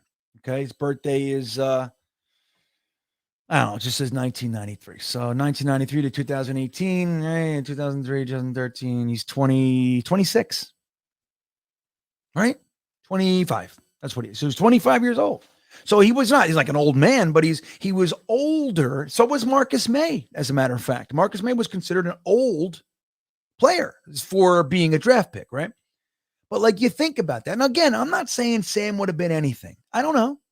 But when you look at what Josh Allen was given and you look at what Sam Darnold was given, there's no question why one had a chance to succeed and one didn't. Now this is why I liked Joe Douglas right out of the box. We opened it up and I went, ooh, because the first thing he did, he grabbed a left tackle. Then he followed that with a wide receiver. Then in that very draft, he took an offensive tackle that was supposed to be a guard. He took, he took a safety and he took an edge rusher. What else did he take? He took Bryce Hall in the 5th, which I liked a lot. A punter, right? The best punter in the draft. He did that. But like you could see, and then he traded back to get to get more picks for the other year. And so he, like, right out of the gate, it just looked like this guy knows what he knows what he needs. He knows what the team needs and what's most valuable. You don't use your top picks on a fucking small school defensive tackle when you're trying to build around your quarterback. Now look at the next year. So when Joe Douglas drafts his quarterback, again, not saying Zach's the right pick or anything. I don't care. I'm just talking about the idea behind it. So he uses his 2nd overall pick. He decides Sam Darnold's not the guy.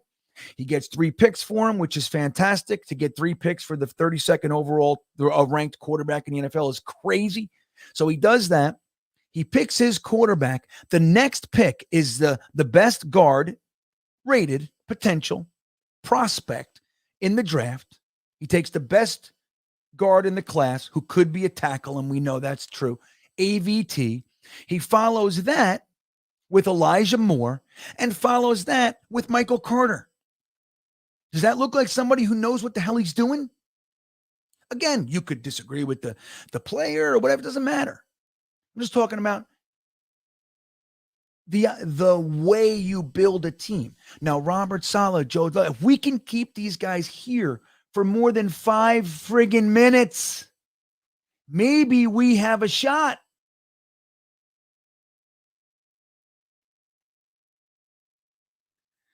Maybe we have a shot. You know what I mean? To actually win, to be a winning organization. When we look back at the last 10 years, even 2015, guys, when you look back at the last 10 years, 12 years, let's say 10 years, right? Let's say up till Robert Saleh was hired. Just look at it. With using the wisdom of hindsight, the 2020 vision of hindsight, is there any way that shit was going to work anyway? Look at the Idzik 12. It's ridiculous, dude. Look at the year before that. They traded Revis and then used that pick on a perpetually injured cornerback.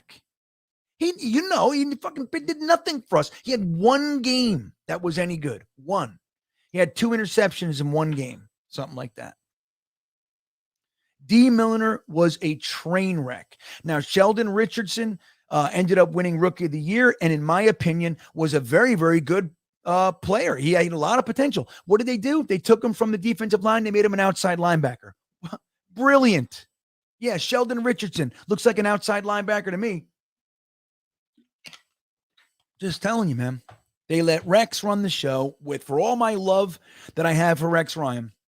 He was terrible at player personnel. So I'm just saying, like, not to go too much down a wormhole of one guy over another. When you look at the collection of moves, decisions, coaching hires, player, all the things we did, there is no way that collection, that group was going to ever succeed. I mean, look at the fact that we fired Todd Bowles and hired Adam Gase.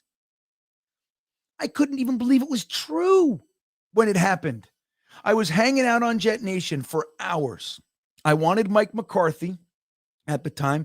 I couldn't believe that the lowly, piss poor New York Jets had a Super Bowl winning head coach that said the only team I will coach for this year is the New York Jets. If not, I'm going to take a year off. Remember, Arizona offered him full reign, and that's even as GM, and that's Steve Keim. That meant Steve Keim was toast.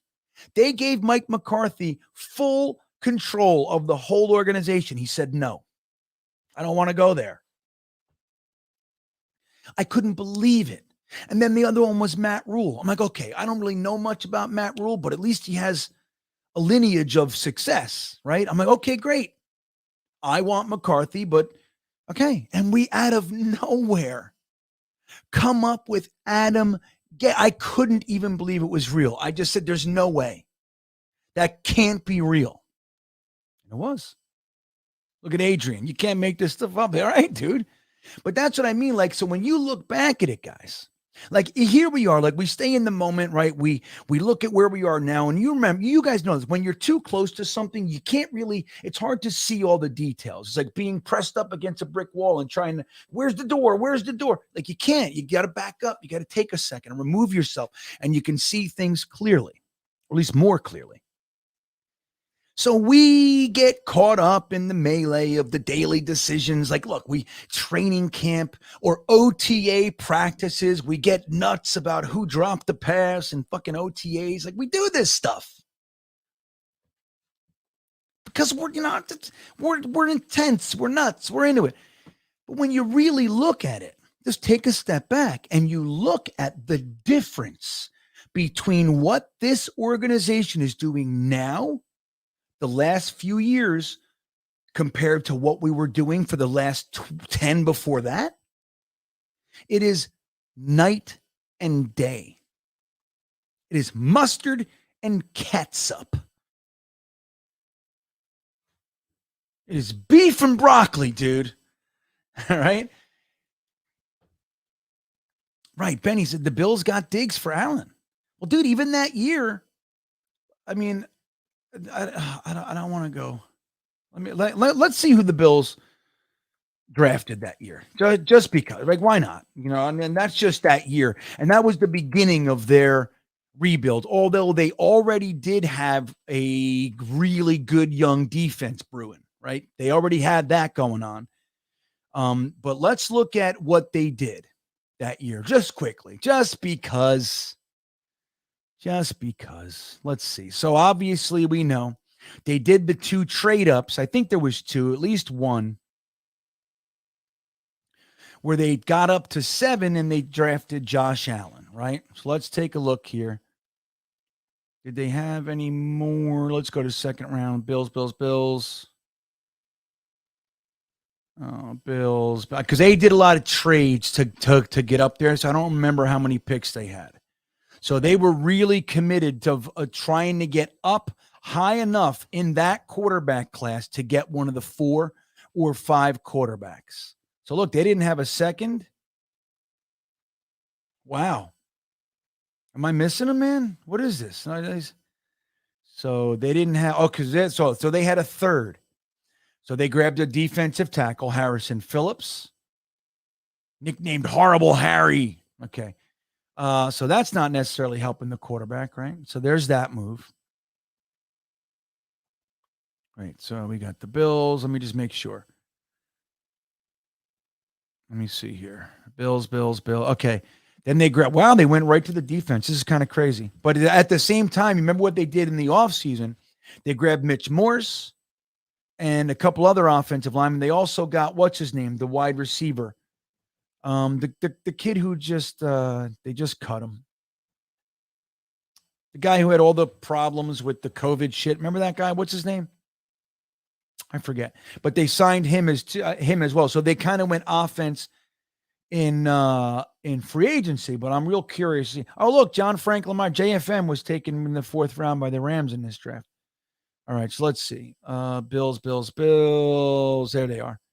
Sereno, cornerback. Wow, they went really hard defense. I'm surprised. I actually expected them to I expected something, but there we go. So they have in the 5th round, they found a Pro Bowl guard.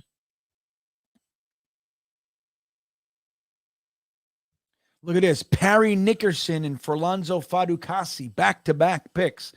Now, Forlonzo Fadukasi is arguably McCagnon's best find. Clearly, Quinnen Williams is the best player, but this is a 6th round pick, and he found Fadukasi, who, as we know, just signed a very large contract with the Jacksonville Jaguars, right? So then they got Ray McLeod, wide receiver. Then we got Trenton Cannon. That's what we gave. So we gave Sam Darnold, Chris Herndon, and Trent Cannon. That's what we gave him, dude. All right, hold on. Let me see. One more. Bills. There you go. One more. Austin Prohl, wide receiver. I don't know what that is. So anyway, but then the next year, they went. I know they got Cody Ford in the 2nd and some other great picks. But they did a really good job building around Josh Allen. And then you had Dable and the kid underneath him as a quarterback coach. Like, Dable was already around. I mean, he was established. So like, it's a different, it's apples and oranges, man. Beef and broccoli. It's mustard and cat. It's apple and oranges. Built on marble, right, Braden? That was Von Miller. Great pull, Braden. Thank you for reminding me of that one. Remember, Von Miller, when asked about the Jets, said, look, that team, they're building it on marble. They're not building it on sand over there. What a fantastic thing to say. And as we know, as Frankie pointed out to us, Von Miller has aspirations to be a general manager. So he's like into the personnel side of things, right? And he just played us, so he knows. And he said, look, that team, they're not the same old Jets. That's a good football team. And they're building it on marble, not sand. And I thought that was fantastic. AC, Calvin Pryor, right on, man.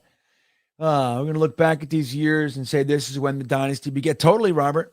Now, obviously, we don't know what's coming, right? We don't know what's coming. But what I feel confident is coming, Robert, is competency and competitiveness.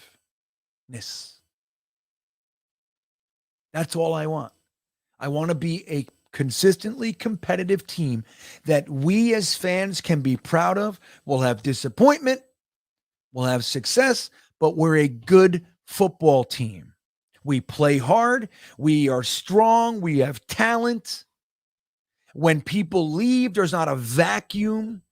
Like somebody leaves and it takes us 4 years to find the replacement. Pipeline. That's what we talk about. We talk about the pipeline all the time, right? Dude, that's not good, guys. I don't want to lose this thing. It's important to me. That's all right. I know it's around somewhere. Darren Lee, right? Yeah, it's funny, man. Bean's been down the rabbit hole for 20 minutes. I know. Twisted. Dude, the press conference. Holy shit, guys.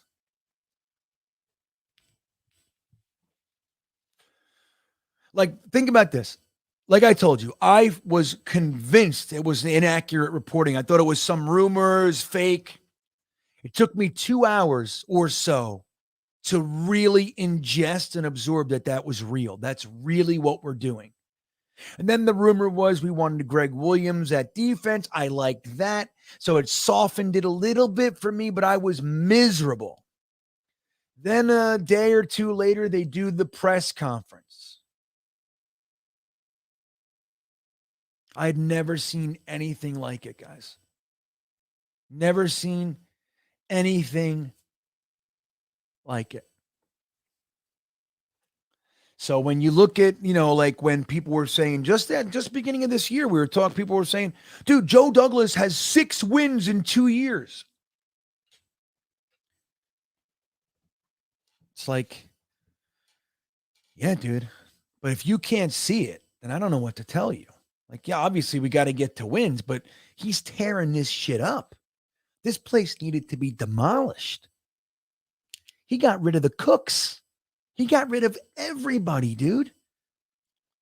He kept some personnel people, some scouts, like, you know what I mean? But he went through this place with a fine-tooth comb. And if you couldn't see that, winning while you're always trying to isn't necessarily the main thing right now. It's creating, setting, and making sure that you have a foundation. The most important thing. You can't hang the drapes when you're still laying bricks. You can't. You can. Doesn't make any sense. It doesn't work that way.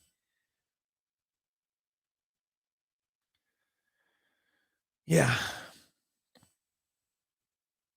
Braxton. Oh, you saw him? Yeah, bro. Was Braxton in there? I missed him. Good catch, Omar. I missed him.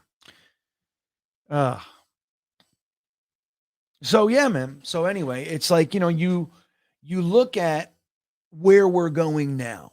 And I don't know if we win another game. And obviously that would not be a good look to have a late season collapse and end up being 7-9 or even 8 and what is it? No, or 7-10 or 8-9 or even 9 wins at this point. While it's clearly a success, I would be disappointed. Having 7 wins now and only coming up with 2 more in the last, 5 games? What are we, 7, 4, 7, 8, 9, 10, 11? We have 6 games left. If we only got 2 more wins and lost 4, that would be disappointing. Omar, yeah, dude, we had to endure that shit. But either way, no matter how you slice it, if you can't see, and look, we complain, Mike White, Zach Wilson, Nathan Shepard, Ty Johnson, all the little things that we complain about, the rotation, Quinnen should be playing more. We could be right, and we can say it, and that's part of being a fan. That's what we do. It's what we enjoy, right? We are here at 12:16 a.m., on November 30th, the early morn of November 30th, we're here together because we're into this shit. We like this.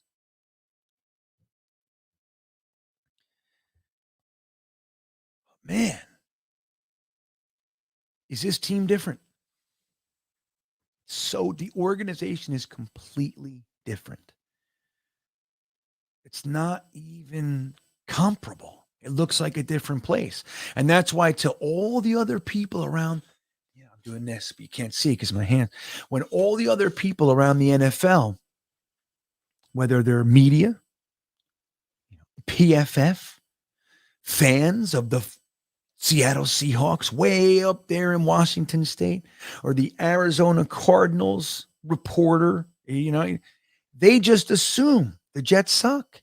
And if we're winning in the last minutes, it's clearly lucky. That's what they think. And I think rightfully so, guys. Rightfully so. That's why, like, when you heard the Fox guy say, well, look, the Jets don't really have any playmakers on defense. He's just recanting an old narrative. He's replaying an old tape, dude. That's what he's doing. He's just push and play on a tape from 6 years ago. That's what he's doing. And let him. Because we are here and we can see it. There is a stark difference. And that's why when these assholes continue to poke us for so long, we just had to take it. We could argue, we could say, fuck you, or whatever, but it doesn't matter. They got us. I hate that. It's like right now, Pats fans, like, can argue whatever you want. We're above them in the standings. Dude, they beat us twice, head to head. That sucks. I hate it. Why they got to do that to us? That's why I was so mad. You got to take one of them. They got to know, like Robert Saleh has to know. I don't give a shit who it is. We got to go down there and get a fucking field goal now. Put in Flacco, put in Mike, put in whatever. Just get the damn field goal. Take Zach out, whatever you got to do. We can't make this fan base go through this again. We can't.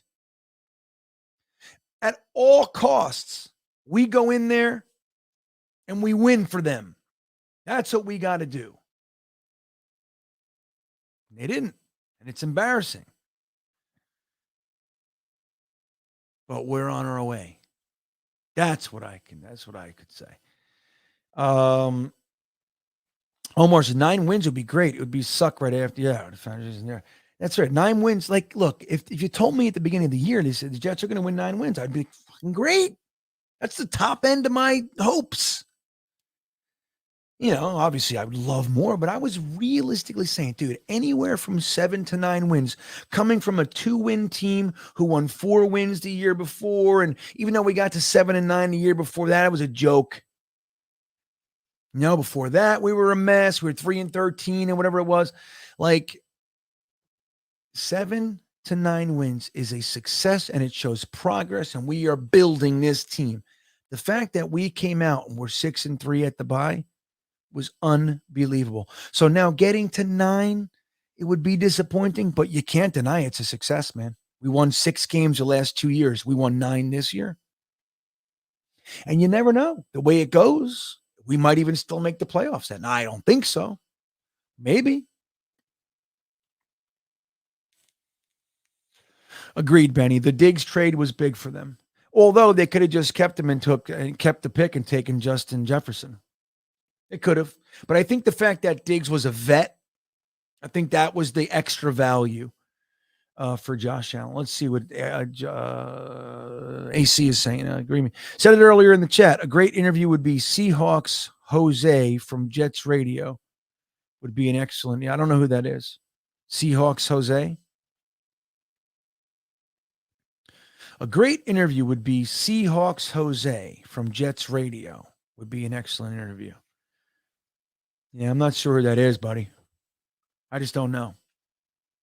Sully, what's up, Sully? He says Mike White has to play like the 25th best quarterback and we can repeat a run like Isn't that nuts to say that, Sully? I believe that too. I don't think 25th. I think anywhere from 15th to 20th. If he's just middle, back end of the middle, I think we win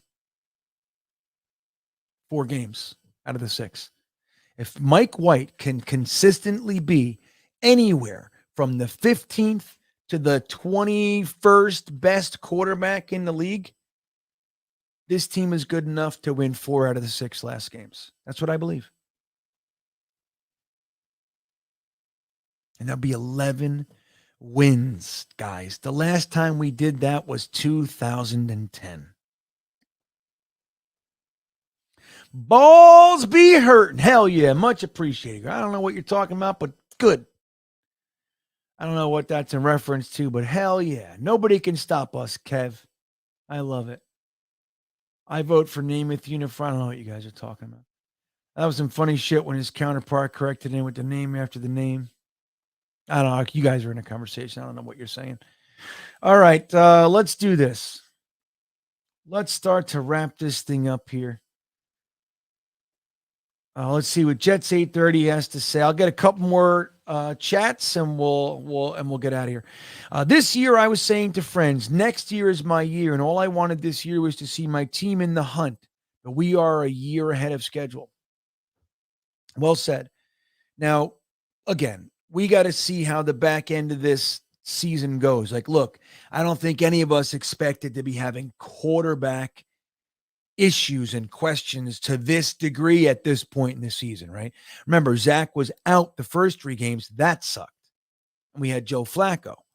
But to be at this point in the season with a team that's this strong, to be having quarterback issues is kind of sucky.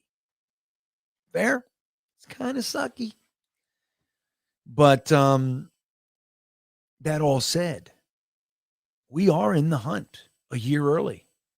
We really are. Like, dude, in January, February, March, April, May, June, July, August, September, October, November. So today's the last day, coming tomorrow. This is the last day of November. This next game is in December. We're playing the 9-2 Vikings in a game that means something, that we can win. Now, I don't know if we will, but we can.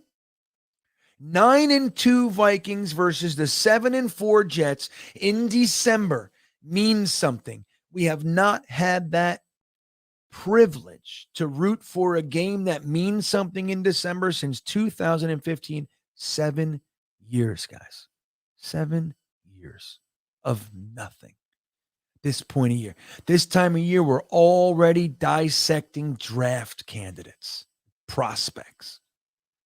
This point, I'm already making my list on which positions I think the Jets need most. That's how I start. I haven't even considered it. I've watched a few college games this year. Like I've shared, my schedule is such that I haven't been able to watch almost any. The last couple of weeks, I've been able to grab a few games. Usually I watch way more than this, but it is what it is. I don't care because I'm watching my Jets. I care about the NFL right now. I'm not just rooting against the Pats or the Bill. You know what I mean? That's what I usually do. Just like, I hope the Patriots lose. Like, that's my whole thing. Whoever they play, I'm the biggest fan of that team. Whoops. So, yeah, man, that's all we got to do. Jets 830 says, if Trent Dilfer and Rex Grossman go to the Super Bowl, so can Mike White. I agree, dude. I agree. Now, it sucks that we have the Bills in front of us, right? Especially in our division. Wouldn't it be great if like 10 wins completely won your division, like our division? And that said, like you had, more than likely won't get the first round bye, but you had a home field playoff game to start. Like that makes such a difference, guys. Think about 2009 and 2010. We were 11-5, but because the Patriots were 14-2, we had to go on the road. As an 11-5 team, we're flying to Cincinnati the first year, and they said we're flying to Indianapolis, and then we got to go from Indianapolis to New England, and then we got to New England to Pittsburgh. We're on the road the whole time. That's a hard road, dude. If you can just have a game at home, and who knows, maybe the way it falls, maybe the second game you're at home too. That can happen. Like if the right teams lose, then you're, oh shit, we got 2 home playoff games. You know what that would do? No travel. It's big. Well, I hope that happens, Benny. I really do. Later, Hank. Yeah, we're going to get out of here in a minute. Hey, Ablab's still here. I thought you left. Green, how does Mike White do under pressure? He does okay. That's the thing. Like, I think it's kind of hard to put like a firm finger on him, Ablab, and say he does this under pressure.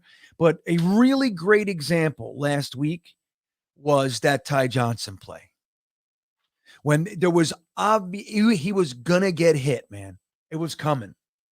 He stood in there. He waited till the perfect second, threw the dart to Ty Johnson, took the hit, and it was a 16-yard play for a first down. He didn't do that like freak out and take off thing. And look, like it's weird, right? Like while Zach, his escapability is clearly excellent. Like he is good at it, man. Better than I've seen, better than most that aren't running quarterbacks like a Lamar Jackson or Kyler Murray. Like he's not on that level, but they're running quarterbacks. Like that's, half of what they do. But Zach's ability to avoid pressure is way up there. The problem is he uses it too fast. Like you need your quarterback to climb the pocket. You need him to stay there for an extra second. Doesn't matter that you're going to get hit. You got to throw your receiver open. You got to do that. And so far, and we've only seen one game this year. We saw it last year too. But this year, it looks like Ablab, it looks like he's better under pressure than Zach is at this current moment. Now, that might change. Maybe he gets his bell rung and he starts freaking out and getting happy feet. Maybe he does that. But up to this point, he looks better under pressure. Hyun Kim, exactly. It's at the end of November, we're not talking about the draft. It's crazy, dude. Adrian Gutierrez, Jets defense is great and going to put you in the playoffs and maybe a Super Bowl run. Do it again. If Mike White can be an average quarterback, average, does not have to be in the top 10. If Mike White can be an average quarterback, the Jets have a chance to go all the way. I mean it. Now, are we likely to beat the Chiefs? Maybe not. But we can hang with anyone and beat anyone. Our defense is that good. Our special teams are that consistent. And our offensive weapons are aplenty. W says, I think the greatest thing we have this year is a team. These guys are tight this year. And that you have to give that credit to Robert Saleh and his staff. And Joe Douglas too, man. Joe Douglas is picking these guys. His staff. Like they're collecting the right guys. Let me tell you something about one guy in particular. And you guys know. You guys have hung out with me long enough. You know, especially last year. I did not think the Jets needed to take a wide receiver in the first round. Number 4 or number 10. My thoughts were the guys that you can get in the second round, because we had the fucking third pick in the second round or whatever it was. The guys we can get there are going to be studs, and you can totally justify grabbing Devin Lloyd with pick 10. Right? Like I wanted an edge rusher. And this is what I wanted. I wanted Hutchinson or whatever, but I wanted Thibodeau and I wanted Devin Lloyd. That would have been my perfect first round. Okay. And if they decided Jermaine Johnson instead of Thibodeau, I was fine with that too. Or Karlaftis. I really like Karlaftis as well. But so that's what I wanted. And then a wide receiver in the second round, right? But I said, if they do want a wide receiver that high, they want their top guy, I hope it's Garrett Wilson. That's what I said. Now, I liked Drake London some, not as much as a lot of people. I really liked Burks. Okay. So there were guys I liked, but Garrett Wilson was the one guy that I said, if we're gonna, that's the guy I want. But even though I liked him, guys, I am blown away with how his energy and his passion are so infectious. I am blown away by how he stands and roots for special teams. Come on, yeah. He's always jumping up and down. I'm blown away by this kid. I love him and his competitiveness, and his ability to like make people miss at the NFL level is quite literally blowing my doors off. I'm blown away every week by him. Now, I wish he didn't neaten up his hair. I really like the wild look. That's small potatoes. I'll get over it.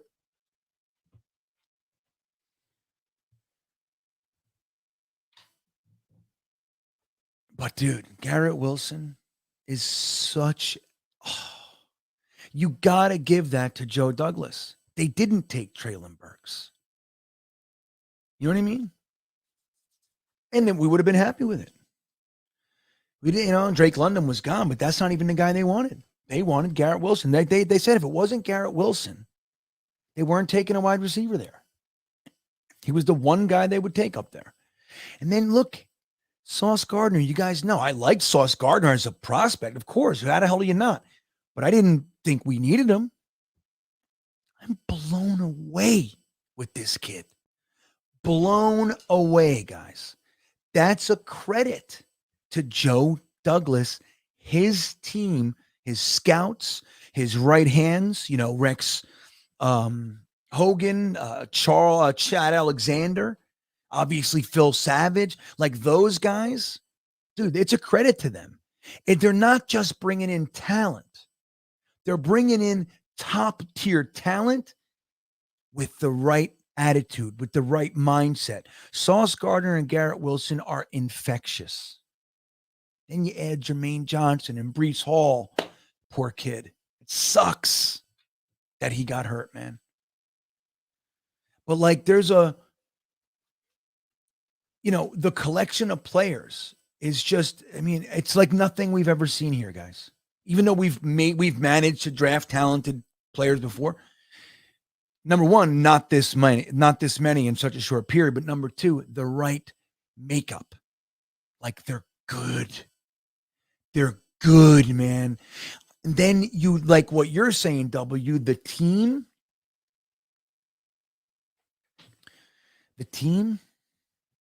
that's Robert Saleh, bro. It's Robert Saleh. And then by extension, Tony Oden, John Benton, Miles Austin, those guys. So it's like, dude. Now again, it's got to be consistent. Right now, this might all be bullshit, and they might collapse and whatever. We don't know. But up to this point, I'm knocking on wood. I'm such a freak. I can't do it. I can't say shit like that. All right, just cover it.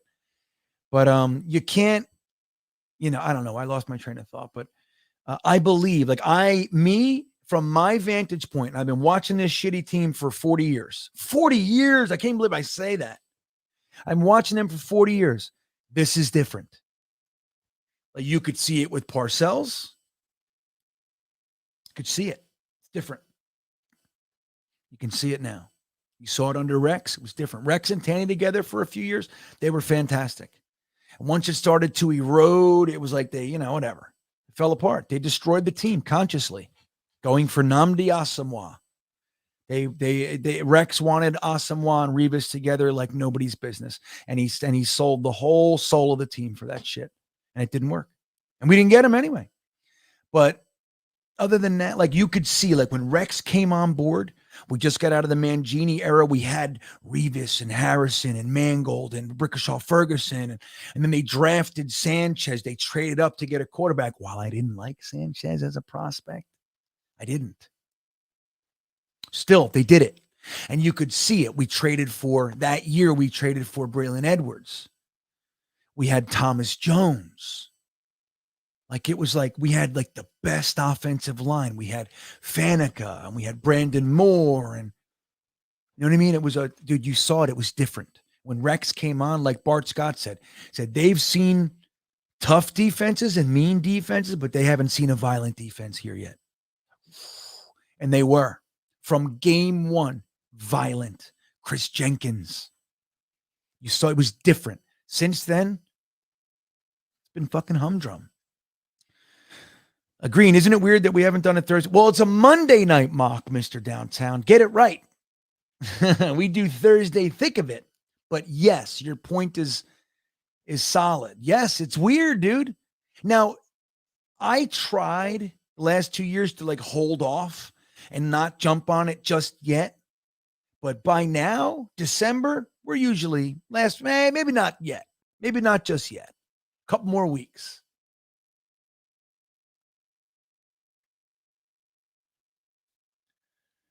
Really, a Viking. Hey, Viking security. I haven't seen you in a minute. He says, bruh, massive volcano erupted in Hawaii. Really? Let's see. See here. State County developed plan in case lava crosses key Hawaii Island highway. Wow. Hope people are okay. Hope it's not too bad, man. The earth is angry, my friends. And this is just normal stuff anyway, too. But yeah, I just hope people are okay. I love, my thing is always to the people, man. I don't care what country or whatever. I hate people suffering, and I hate it. I hate it. And we don't need to. We don't need to do anything. You live fucking by a volcano. There's got to be a way to like make sure you don't get killed by it, right? I don't know. Would I go to a Jet playoff game in Baltimore? I don't know. I'd like to. Sure. I mean, there's no reason why I wouldn't. Money, things like that. Don't forget, guys. I pushed a hard reset on my life this year. Everything's different. I had my whole career. I resigned, left my whole career, went on the road for 2 years with my wife and kids, and then now I'm going to be a farmer. I don't know what the hell's going on. So I don't necessarily have as many liquid assets as I used to. Not right now, anyway. I will be fine. I'm just saying. So I got to think about that kind of stuff. Other than that, I wouldn't you? I'd fucking go. We all should go. Mr. Downtown, Mike White current salary is $5 million. What is he worth next year? No, it's not $5 million, is it? He was $2 million. Wait. Let's see here. Mike White signed a 1-year, $2.54 million. Yeah, that's what it is. Mr. Downtown, you freaked me out. Mike White signed a $2.54 million contract, 1 year. So we only have him for 1 year. Now, if Mike White ends up playing through the rest of the year and is like legit, yeah, I don't know if you can give him like a $20 million contract. Can you? I can't. I don't know, Mr. Downtown. I don't think I could. I don't think I could. I don't know. You got to see it. Like, let's say Mike White, like let's just say Mike White is Nick Foles. So out of nowhere, you got this backup quarterback. He comes in, he ignites the team, you take off, you go deep into the playoffs, get to and win the Super Bowl. Like the Eagles looked at that and said, even though we acknowledge and respect and love everything Nick Foles did, we got Carson Wentz, and we can't possibly negate what we've put into him for the guy who's clearly taken us to the promised land. First time in their history. They let Nick Foles go. They traded him. They let him pick the spot. They were real cordial to him. But let's say Mike White is that. He takes us to and wins the Super Bowl, even though he's got all the limitations and all that shit. And you think it's like a miracle year. Can you ignore the output? What's the word I'm looking for? Production. Can you ignore it? I think you got to keep him. And let's say we don't even win the Super Bowl. Let's say Mike White gets us to 11 wins. We win the wild card. We lose in the semifinal game. You give him a big contract? I mean, maybe you give him like a 2-year, $15 million. Say, all right, Mike, like let's get there. And he goes, fuck you. I want $30 million. I don't know. Can you do that? I don't know, man. I really don't, Mr. Downtown. Chris KV, GreenBean, you're the GOAT. Have a good night. Well, hey, Chris, thank you, buddy. You have a good night, too. We'll get this wrapped up. Let's see. Paris says Joe Douglas is not going to give Mike White a $20 million contract. He's always thinking about present and future, not the past. I mean, dude, again, Paris, I kind of reside there in that thinking as well. But can you ignore it? If that all happens, you really just got to believe. You got to see, like if the team is just like he elevates everybody's play and they love him, and he has all these limitations, but he's just a winner. Can you let it go for fucking pedigree? I don't know. Hennessy goes, wow, you guys are still talking Jets? Yeah, we're hardcore. Welcome back, Hennessy. All right, we got to get the hell out of here. He's right. Let's see. Pickle Pants. What's up, Pickle Pants? Mr. B. Oh, I know. I'm sorry. I'm just hot. I don't realize it. A lot of times I do that. I do that like I'm hanging out with like my wife and a couple of her friends, and I'm standing there like this, like a friggin' idiot. I'm like, oh, my God. Why am I doing that? My wife's like, oh, the gun show? I'm like, oh. Yeah. So Greg says keep him.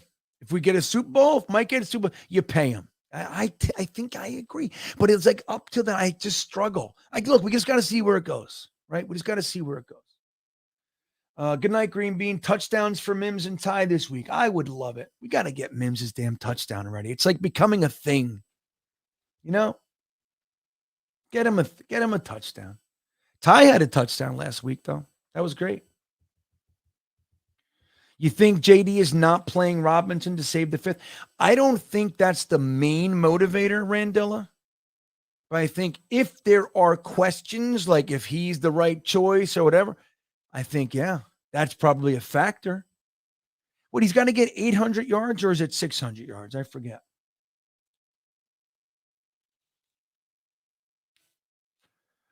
Brian says, can you yeah, you can franchise him. He's not restricted or anything like that. You know, you can franchise him if you want, but then you got to pay him in accordance with what the top 5 players at his position. So you're going to pay him fucking $35-40 million to franchise him. You can. So, all right, guys. One more comment. Let's see. JW says, pick one. A, get to the wild card and beat the Patriots by 60. B, get to the Super Bowl and score 0. I don't know what this is. Hey, so we get to the wild card, beat the Patriots, then what happens? I mean, I need to know. B, get to the Super Bowl and score 0. Let me tell you this. While getting to the Super Bowl would be great, and it would at least shed like, look, we now have a Super Bowl trophy and we've been there. We've been to 2 Super Bowls. There's a lot that comes with that. I have to be honest. If we get to the Super Bowl and get blown out, I don't want to even do it. I don't want it like that.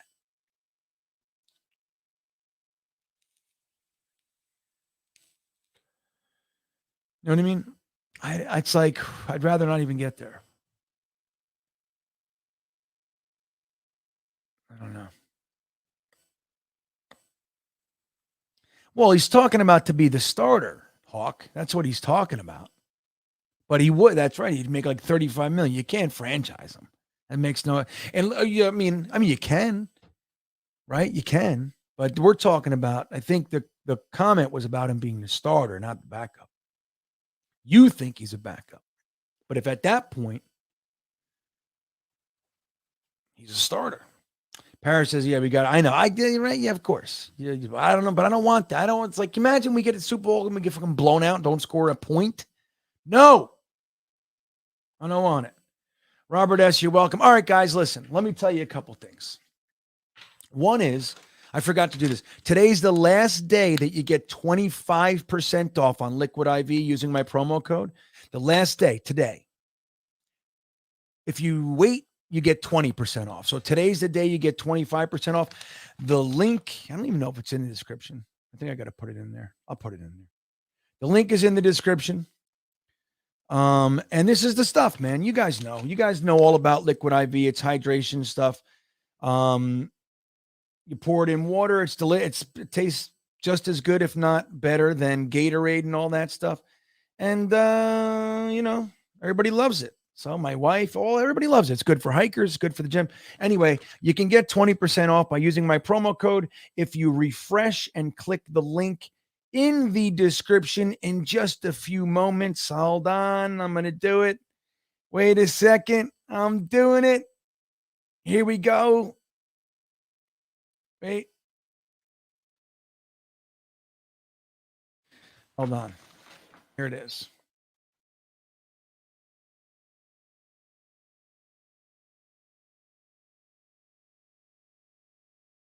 Okay, there it is. It's there. So if you refresh now, then you would the link and the promo code are in the description. You can get 25% off. Okay. Other than that, guys, if you haven't hit like, we had like 270 people in here before. We have 150 something likes. If you haven't hit like, please do. It means the world. And if you haven't subscribed to the channel, don't forget, I'm trying to get to 10,000. I only have a month. I have 31 days to do it. I need 620 more subs. So if you haven't subbed, it would be greatly appreciated if you did. It's on my list of things to do that are important. So guys, thank you so much for being here. I love hanging out with you. This is about an hour longer than I thought we'd go. So as is standard, you guys have a great night, okay? And don't forget, man, we got ourselves a team. We got ourselves a team. I want you guys to know that and enjoy the ride. Don't worry about if Mike White, Zach Wilson, just let the coaches do their thing and let's just fucking root for the guys wearing our helmet. All right, guys, have a great night, everybody, and go Jets. With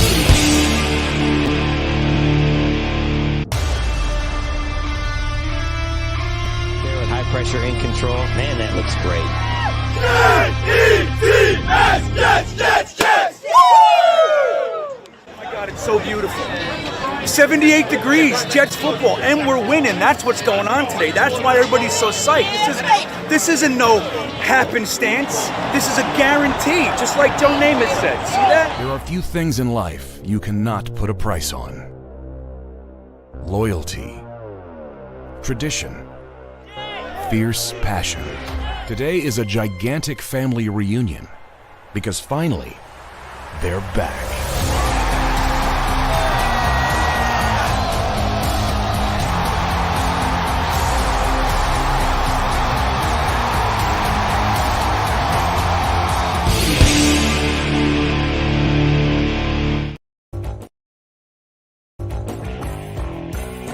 I, being in Ohio, decided, hey, why don't we contact the Hall of Fame and see if we can't hang out with those folks for a few minutes? And guess what?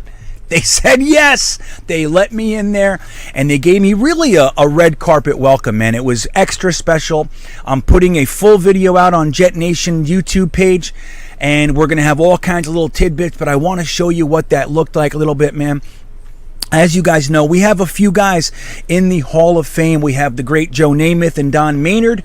We also have Kevin Mawai, Curtis Martin, and then we did a bunch of backdoor guys, kind of like what we're doing with Alan Faneca this year. Guys that their whole career wasn't Jets, or the majority of their career wasn't with the Jets, but they are Jets included.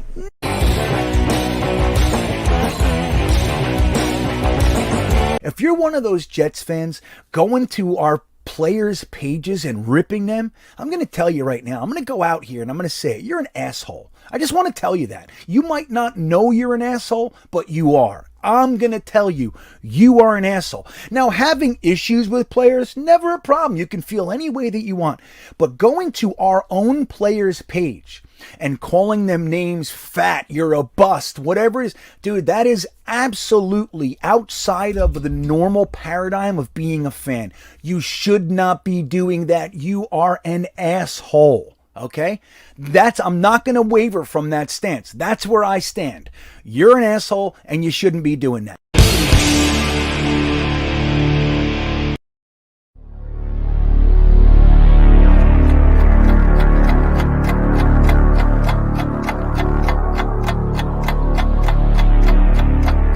I think he's going to be day one, a violent vertical edge setter.